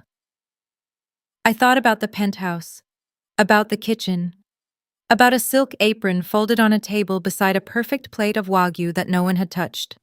Yes, I said, I'll go myself. I had learned it in my first year at the fund, sitting across a conference table from a man who lied with the absolute confidence of someone who had never been caught and therefore believed he never would be. He was the managing partner of a mid-sized firm in Midtown, and he was telling me with complete composure and excellent eye contact that the quarterly numbers I was looking at were accurate. They were not accurate. I knew they were not accurate because I had spent the previous 72 hours pulling every underlying position and running the calculations myself by hand at a desk in the fund's library at 2 in the morning with a cold cup of coffee and the particular focus of someone who understands that the most expensive thing in any financial relationship is an assumption left unverified. I had learned that day that information is not the same as intelligence. Information is what you are given. Intelligence is what you build from what you find when you go looking yourself. The man across the table from me had information. I had intelligence. The distinction ended his career within 18 months and launched mine. I had applied the same principle to the past 14 months. Marcus spread the full documentation across his conference table, not the court exhibits which were already filed, but the working record, the living document of everything I had built and cross-referenced and verified over 14 months of careful, methodical, entirely legal observation. Walk me through it, I said. All of it. From the beginning. Marcus nodded. He picked up the first page. Month 1, he said. You flagged an anomaly in the household expense account, a charge from a luxury storage facility in Long Island City that you did not recognize and had not authorized. You traced it to Chloe's personal email, which was linked to your corporate account as a secondary user, a permission she had been granted for household management purposes and had been using for considerably broader purposes for approximately 7 months prior. I didn't confront her, I said. No, Marcus agreed. You installed the camera array in the storage room and the dressing room the following week. 14 months of footage. 263 separate incidents of Chloe entering those rooms using the spare key that Beatrice had provided her, which Beatrice had obtained by having a copy made during a week when you were in London for the fund's annual investor conference. I pressed my fingers together on the table in front of me. Beatrice knew what Chloe was doing. The footage shows Beatrice present on 6 occasions, Marcus said. On 3 of those occasions, she is visibly aware of what Chloe is removing from the storage room. On 1 occasion, she is holding the door. He set the page down and picked up the next. Month 4. You flagged a second anomaly. The GPS chip you had installed in the Birken-Fallborg activated outside the penthouse for the first time, tracked to the storage unit in Long Island City. He looked up. That was when you called me. I had enough by month 4 to act, I said. I chose not to. You chose to wait for the shop, Marcus said. I chose to wait for evidence that was irrefutable, irreversible, and federal, I said. There is a difference between being able to prove something and being able to prove something in a way that cannot be undone by a good lawyer and a sympathetic judge. I looked at the table. Chloe had dated a federal prosecutor for 11 months in 2020. I was not taking chances. Marcus produced the next section, the financial documentation. 18 months of credit card transactions, each one itemized, each one photographed at point of sale through the camera systems I had installed. Each one cross-referenced against the insurance reports I had filed beginning 14 months ago, when I had understood clearly what was happening and had begun the process of protecting myself. $240,000, Marcus said. 23 transactions, 11 retailers. The largest single transaction was $80,000 at Hermes on Fifth Avenue, the one that was declined. He paused. The declined transaction was not wasted. It became Exhibit 14. Everything became something, I said. Marcus looked at me across the table with an expression that was the closest thing to admiration I had ever seen from him, which on Marcus looked like a very slight adjustment around the eyes. Evelyn, he said. In 14 years of practice, I have had 3 clients who understood preparation at this level. You are the first one who did it entirely alone. My throat tightened. I breathed through it.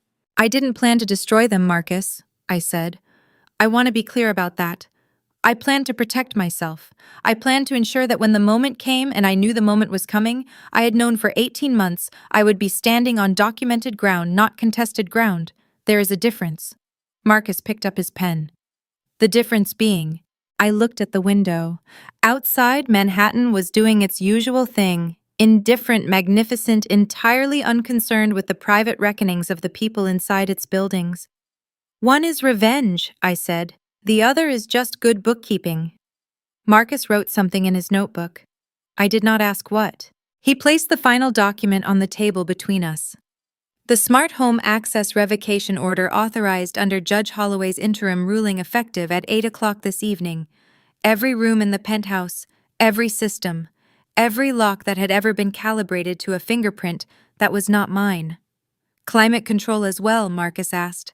I thought about Beatrice standing in front of the climate panel on a winter evening 3 years ago, adjusting the temperature in my bedroom down to 60 degrees, because she had explained with the patient authority of someone correcting a misunderstanding. The pipes in old buildings required careful management. I had found out later from the building's engineering team that the pipes required no such thing. Every room, I said, climate control included. Marcus nodded and made the notation. He closed the folder and looked at me. Tonight at 8, he said, and then tomorrow morning the physical inventory completion. Are you prepared for that? I thought about what tomorrow morning meant. Walking back into the penthouse, standing in the kitchen where I had spent 6 hours preparing a dinner that had become the last one. Looking at the people who had spent 5 years making me feel like infrastructure, and understanding finally and completely that I had been something else entirely. Yes, I said. My voice was steady. My hands were steady. I've been prepared for tomorrow morning for 14 months. Marcus closed his briefcase with the double click of its clasps. Then there's nothing left to do tonight, he said, except let the house go dark. The elevator doors opened at the 42nd floor, and I stepped into the penthouse I had called home for 5 years. The air inside was different, tighter, colder, charged with something that had no name.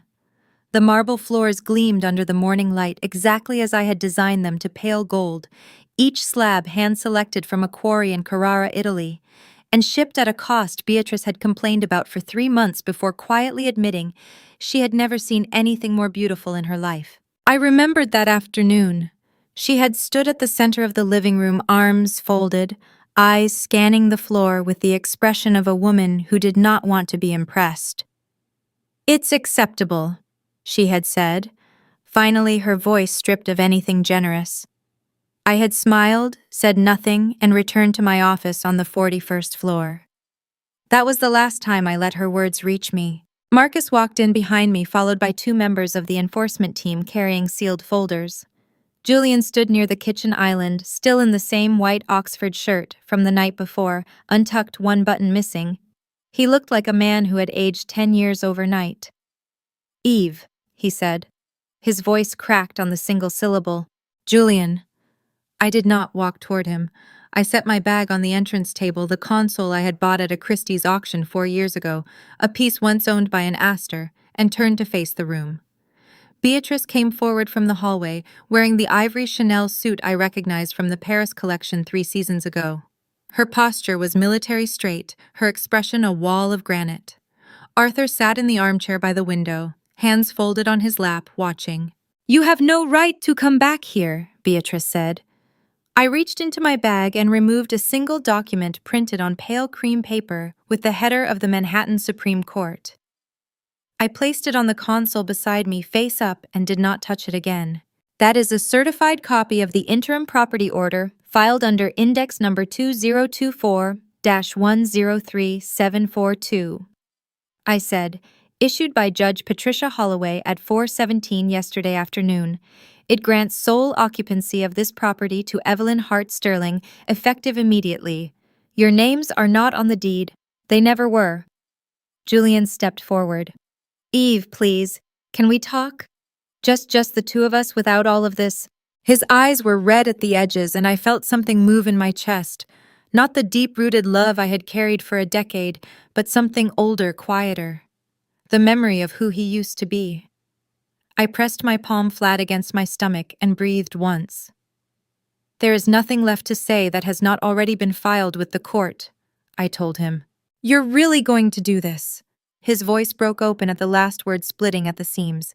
After everything, after 10 years, Eve, you are going to throw us out like we are nothing to you. You brought your ex-wife into my home, I said. My voice did not shake. I had rehearsed this moment in my mind more times than I could count, and I had promised myself it would not shake. You sat at my table, ate the food I cooked for 6 hours, and let your mother tell me I was temporary. I did not throw you out, Julian. You made a contract with me 10 years ago, and then you burned it yourself. Beatrice's jaw tightened. That woman was invited by my son. Your son signed a prenuptial agreement with a morality clause, I said. Article 11. He knows what it says. Chloe appeared from the hallway, still wearing last night's sequined dress mascara, smudged beneath her eyes' heels in her hand. She stopped when she saw the enforcement team. What is happening? She demanded. You have 30 minutes to gather personal belongings. Marcus said, his voice level unhurried, the voice of a man who had done this before. Personal documents, clothing, toiletries. Any item registered under Evelyn Hart Sterling's corporate or personal accounts remains on the premises. That includes the Hermes pieces in the guest wardrobe, the jewelry in the master safe, the coats in the entry closet, all catalogued in Exhibit C. Chloe's eyes went wide. You cannot take my clothes. The ivory Balenciaga jacket was purchased on a corporate card registered to Eve Sterling Investments, LLC, on March 9th of last year, Marcus said, sliding a receipt across the console. It is not your jacket, Miss Sterling. It never was. Chloe looked at me with an expression I had seen on her face only once before, the morning after her 16th birthday, when she had wrecked her father's car and knew the world was about to collapse. Raw, unguarded, terrified. Eve, please, she whispered. I have nowhere. The Ritz-Carlton on Central Park South has availability, I said. I suggest booking sooner rather than later. Beatrice's composure finally fractured. Her shoulders dropped a full inch, and for the first time in 5 years, she looked her age. You planned all of this, she said, her voice stripped of its authority, reduced to something almost human. From the very beginning. I looked at her, really looked at her, and I let the silence last exactly 3 seconds. No, I said. You planned for me to stay small. I just planned for the day you pushed me out. I walked to the window and looked down at Park Avenue. The city below moved in its usual morning rhythm: taxis, delivery trucks, a woman pushing a stroller, a man in a charcoal suit talking on his phone with the urgent energy of someone who believed his next call would change everything. I had stood at this window 100 times. I had watched the city from 42 floors up and felt the distance between myself and everything below as something peaceful, something earned. I was still here. They were the ones leaving. Behind me, I heard Chloe begin to cry. Not the performative tears she used at family dinners, but something messier, less controlled. I heard Julian exhale a long, shaking breath. I heard Beatrice say something low to Arthur, and I heard Arthur not respond. Marcus stepped beside me and said nothing. He did not need to. He placed one final envelope on the window ledge, the smart home revocation confirmation, and the penthouse system shifted. The temperature display on the living room panel moved from 66 degrees to 72. For the first time in 2 years, I was warm inside my own home. The warmth settled over the room like a slow exhale, and I pressed my fingertips against the cool glass of the window for one long moment before turning back to face the people who had spent 5 years making me feel unwelcome in my own home. Marcus nodded to the 2 members of the enforcement team, and they moved with quiet, deliberate efficiency toward the hallway. One carried a sealed inventory list. The other had a camera, not intrusive, not threatening, just present the way a notary public is present to witness, to confirm, to make the record permanent. 30 minutes begins now, Marcus said, checking his watch. Personal documents, personal clothing, not listed in Exhibit C, toiletries, and prescription medications. Everything else stays. Chloe was the first to move. She stormed down the hallway toward the guest suite, heels clicking hard against the marble, her voice carrying back to the living room like a ricocheting bullet. This is insane. This is completely insane. You cannot just show up and strip a family of everything they own. This is not how the law works. It is in fact exactly how the law works when the property was never yours to begin with. Marcus called after her, perfectly calm. I heard a drawer slam, then another. Beatrice did not move. She stood at the center of the living room. Her chin lifted, her hands folded in front of her like a woman at a state funeral. Her ivory Chanel suit was immaculate. Her posture had not changed. But her eyes told a different story. They were scanning the room the way a person scans a burning building, trying to calculate what can still be saved. I built this family, she said to no one in particular, her voice low, almost reverential. I sacrificed everything to build this family. Beatrice, Arthur's voice came from the armchair, gentle but firm. Stop. She turned to him sharply, and something passed between them, not silence, not a look without words, but a full reckoning. Her jaw moved, her eyes filled with water she was too proud to let fall. You knew, she said. You knew what she was planning, and you said nothing. Arthur looked up at his wife, and his voice did not tremble. I said nothing, because I watched you spend 5 years dismantling a good woman, and I was ashamed of myself for letting it happen. I am done being ashamed. Beatrice made a sound, half breath, half sob, and pressed her hand to her mouth. Julian stood near this kitchen island, turning his phone over and over in his hands, the screen dark. He had not moved since I walked in. I watched him from across the room, this man I had loved. With everything I had, this man who had let his mother treat me like hired help and called it keeping the peace. Eve. He finally looked up. His eyes were red and raw and open in a way I had not seen since the early years. The years before the startup failed, before Macau, before Clara. I know I do not deserve anything from you. I know that. But I need you to know that I loved you. I still love you. Whatever I became, that was never what I intended. My chest tightened. I will not pretend it did not. 10 years of a life does not dissolve the moment you choose to walk away from it. But I had learned something in the past 14 months of planning, watching, and waiting. Love without respect is not love. It is a habit. And I had broken the habit. I know you believe that, Julian, I said. And I believe you believe it too. But love does not reimburse 5 years of mortgage payments. Love does not pay back the hedge fund capital I redirected to cover your startup losses. Love does not undo what you let happen in this house. He pressed his fist to his mouth, and his shoulders shook once hard, like a man trying to hold himself together by sheer force of will. I turned away before I could soften. 15 minutes later, Beatrice emerged from the master bedroom hallway, wearing a long camel coat. The Loro Piana double-faced cashmere purchased on Eve Sterling Investments' corporate account, February of last year. The enforcement officer stepped forward before she reached the entry. Ma'am, the Loro Piana coat is item 47 on Exhibit C, he said, extending the inventory list toward her. It will need to stay. Beatrice looked at him as though he had asked her to remove her skin. I am wearing it. I understand. It will still need to stay. This is humiliating, she snapped. I am a 68-year-old woman and you are asking me to hand over the coat on my back. The coat on your back was purchased with funds that belonged to my client, Marcus said evenly. We are not asking you to leave without clothing, Mrs. Sterling. We are asking you to leave without property that does not belong to you. There is a difference.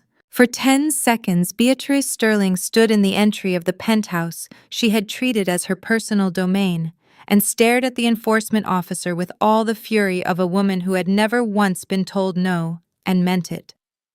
Then, with hands that trembled visibly, she unbuttoned the coat, shrugged it off her shoulders, and held it out without looking at the officer who took it. She was wearing a dove-gray cashmere sweater underneath, her arms exposed to the penthouse air now set at 72 degrees wrapped around herself. Arthur, she said. Her voice was different now, stripped thin, barely held together. Are you coming? Arthur rose slowly from the armchair. He looked at me, and his eyes held everything he could not put into words: the apology, the years of quiet solidarity, the warm meals left outside my office door, the note placed under the Wagyu recipe. He gave me a single, slow nod. "I am not leaving," he said. The room went absolutely still with shock. Not silence, but the specific charged stillness of an unexpected confession landing in the middle of a room. Chloe, dragging a Louis Vuitton duffel behind her, stopped in the hallway. Julian's head snapped up. Beatrice turned to her husband with an expression of pure, unguarded disbelief. "Arthur, I am staying," he said simply because she earned the right to this home more than any of us ever did. Beatrice walked out of the penthouse without another word. Chloe followed, dragging her bag, not looking back. Julian lingered at the threshold, one hand on the doorframe, one foot already in the elevator corridor. He looked at me one final time. "Take care of yourself, Eve," he said. "I always have," I told him. The elevator doors closed. I stood in the center of the penthouse, surrounded by marble floors I had chosen in Carrara beneath ceilings. I had commissioned an architect from Zurich to design in a home I had paid for alone and never once complained about. Arthur sat back down in his armchair by the window and folded his hands in his lap. Marcus placed the last signed document on the console and closed his briefcase with a soft, decisive click. Outside, 42 floors down Park Avenue, moved on. The elevator doors had been closed for less than a minute when my knees reminded me that I was human. Not in a dramatic way. No collapsing, no gasping, no hand pressed to the wall for support. Just a quiet, private trembling in the backs of my legs, the kind that comes not from weakness, but from the sudden release of 5 years of sustained tension.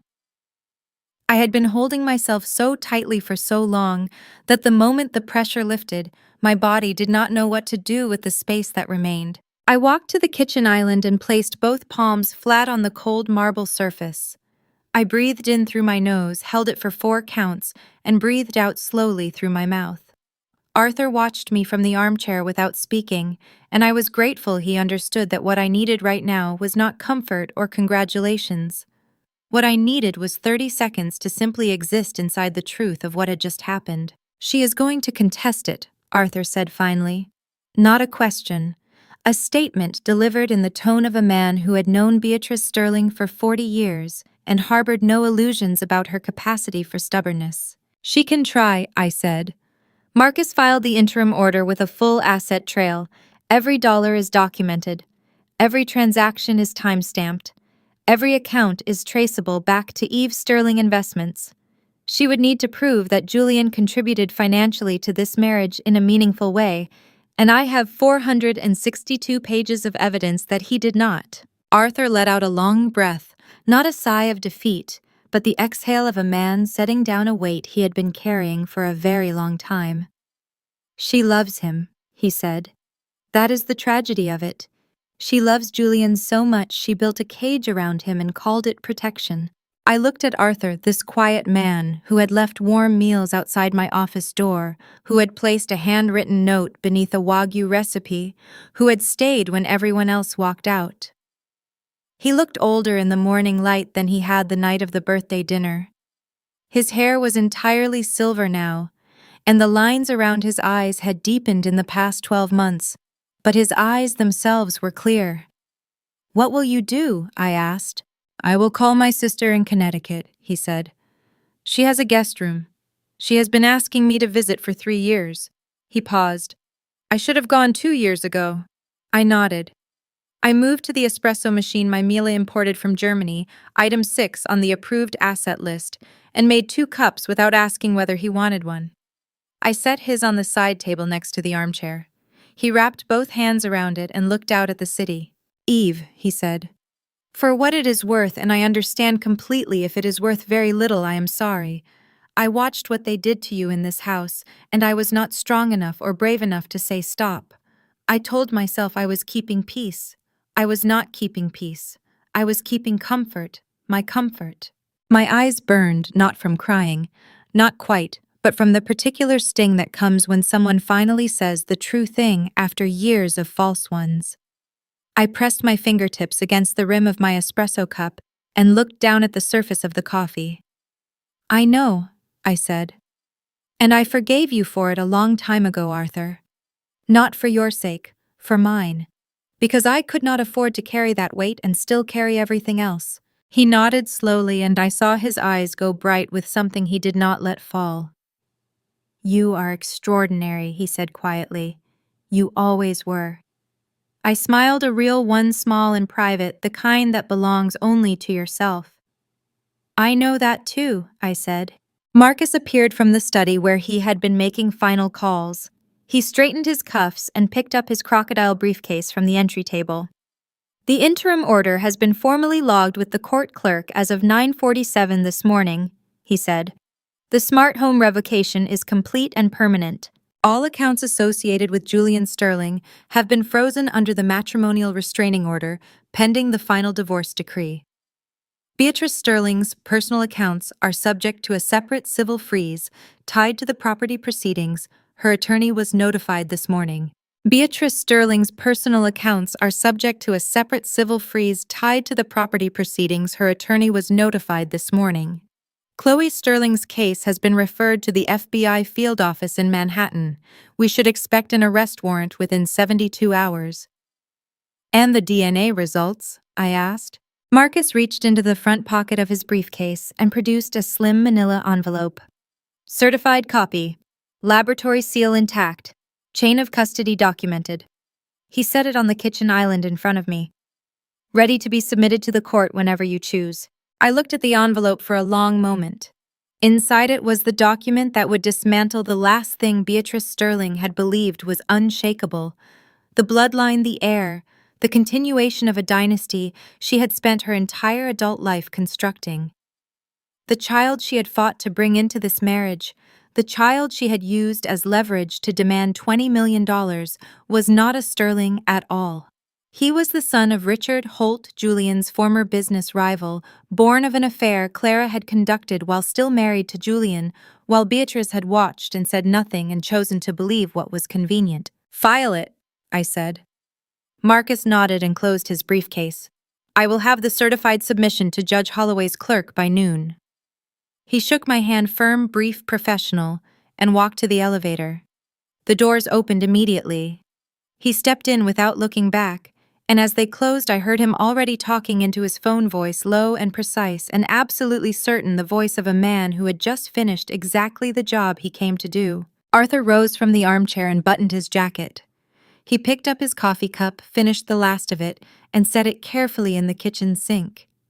He was the only person who had ever used that sink and washed the cup afterward without being asked.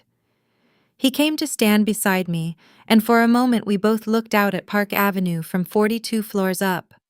The morning had tilted into mid-morning now, the light shifting from pale gold to something warmer and more direct. "I will have my sister send a car," he said. "I will not trouble you any further." "You were never trouble, Arthur," I told him, and I meant it with every part of me that was still capable of meaning things simply. He patted my hand once, brief, the gesture of a man from a generation that expressed its deepest feelings through small, careful actions, and then he walked to the elevator and pressed the button. When the doors opened, he stepped in and turned to face me. His expression was composed, dignified, and carrying underneath it a grief so old and settled it had become part of his posture. "Take care of this home," he said. "I will," I told him. The doors closed. I stood alone in the penthouse for the first time. Not lonely, not hollow, not waiting for something or someone to fill the space, just alone in the way that a room is alone when it has finally been returned to its rightful owner, complete, intact, entirely itself. I walked back to the window. Below on Park Avenue, a town car pulled away from the curb. I could not see who was inside. I did not need to. I placed my palm flat against the glass, felt the city's faint vibration travel up through the pane, and held it there. Tomorrow the final divorce decree would be processed. Tomorrow the DNA submission would land on Judge Holloway's desk. Tomorrow Chloe Sterling would wake up and find an FBI warrant waiting for her at whatever hotel she had checked into, with whatever credit card she had left that was still her own. But that was tomorrow. Tonight, for the first time in 5 years, the penthouse temperature was exactly what I wanted it to be. 3 weeks later, I stood in the lobby of the Manhattan Supreme Court building on Center Street and watched a pigeon land on the stone railing outside the window and immediately decide it had made a mistake and fly away. I understood the feeling. There were moments in the past 3 weeks when I had stood in rooms that were too charged with consequence and thought about walking out before the weight of it could find me. But I never did. I had not come this far to leave before the final signature. Marcus stood beside me in a charcoal Tom Ford suit holding a leather portfolio against his chest. His expression was the same as it always was, composed precise, entirely unbothered by the gravity of the occasion, and I had come to find that expression deeply reassuring. Some people need to match the emotional temperature of the room they are in. Marcus Webb operated on a different frequency entirely, and it had served us both very well. "Judge Holloway will call the case at 10:15, he said, checking his watch. "The divorce decree is unopposed. Julian did not file a response. The asset confirmation is already in the record. This is a formality at this point, Eve. 15 minutes maximum." "Beatrice tried to file an objection," I said. "She did," Marcus confirmed. "On the grounds that the prenuptial agreement was signed under duress. The objection was dismissed in 4 hours because Julian signed it with his own attorney present, reviewed it over a period of 3 weeks, and initialed every page, including Article 11. He allowed himself the smallest possible smile. Her attorney apparently called my office afterward to ask how we had structured the morality clause so cleanly. I told him it helps to work with a client who keeps records. I laughed a real laugh, the kind that starts in the chest and moves upward without permission. A woman in a gray blazer near the elevator glanced over at me with mild surprise, clearly not accustomed to laughter in this particular lobby. I did not apologize for it. The courtroom was smaller than I had imagined. Wood paneling, fluorescent lighting, a clerk at a side desk, typing something with focused urgency, a court reporter with her machine positioned and ready. Judge Patricia Holloway entered at 10:13, 2 minutes early, which Marcus had predicted she would be, because she had a reputation for running tight dockets and an even tighter tolerance for wasted time. She was in her late 50s with sharp eyes behind wire-rimmed glasses and the bearing of a woman who had heard every variety of human catastrophe across a courtroom and had remained standing through all of them.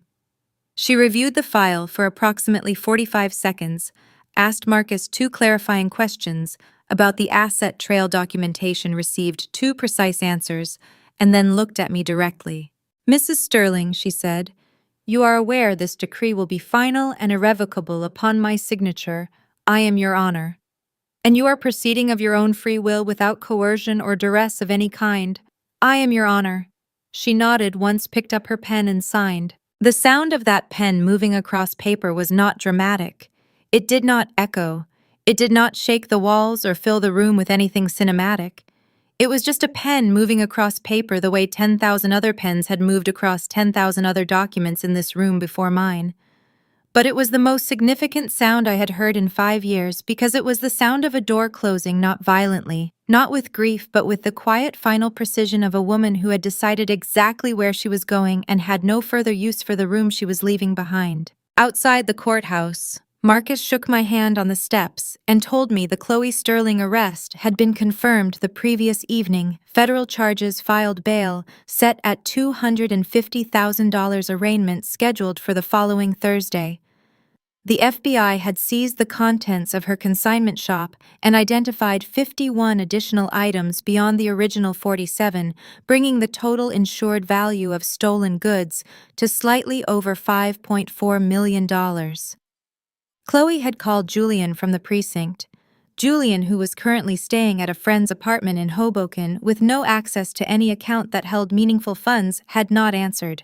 "And the DNA?" I asked. "Filed and accepted into the divorce record," Marcus said. "Clara Montgomery's attorney has already contacted the court to formally withdraw the petition for the $20 million education trust. Apparently, she has retained new counsel and is pursuing a paternity case against Richard Holt directly." He paused. Richard Holt's attorney responded within 6 hours with a statement calling the claim frivolous. "It is going to be a very expensive year for everyone involved except you."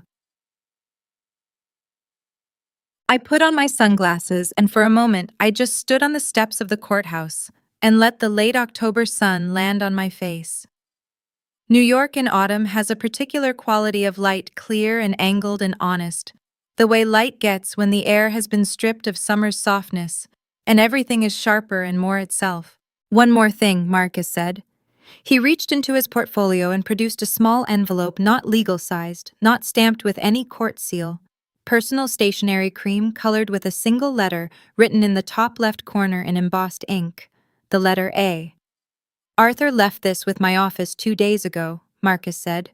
He asked me to give it to you after the decree. I turned the envelope over in my hands. My name was written on the front in Arthur Sterling's careful old-fashioned cursive, the handwriting of a man who had learned to write with a fountain pen and never stopped. I opened it.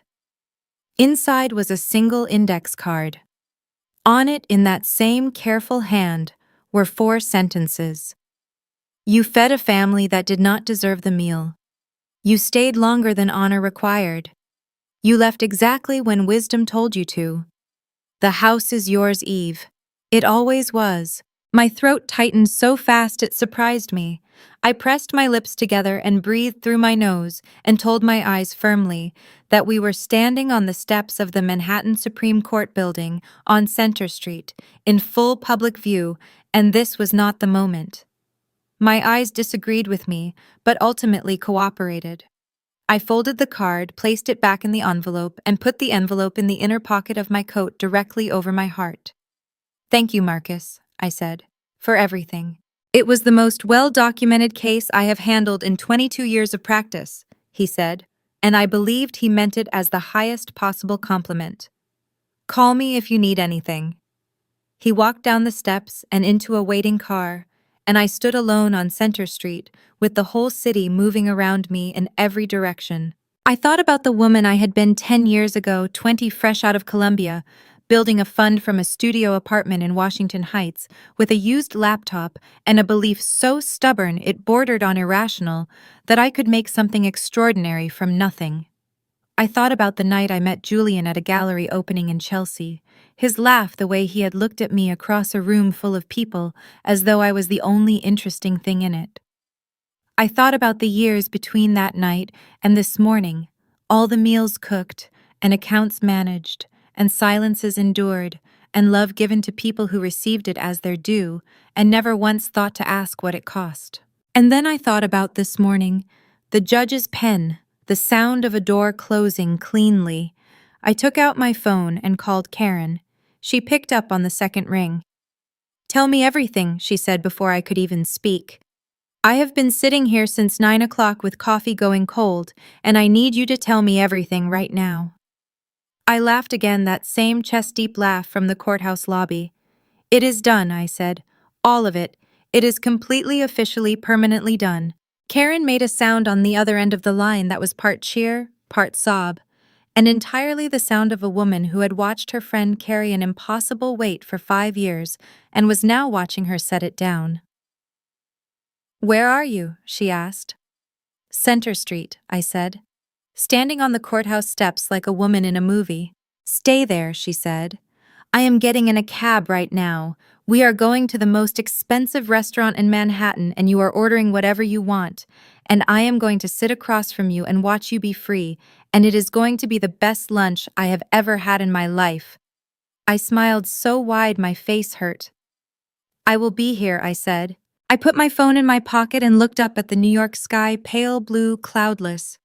The kind of sky that makes no promises and keeps all of them, and I felt for the first time in longer than I could accurately measure completely and entirely like myself.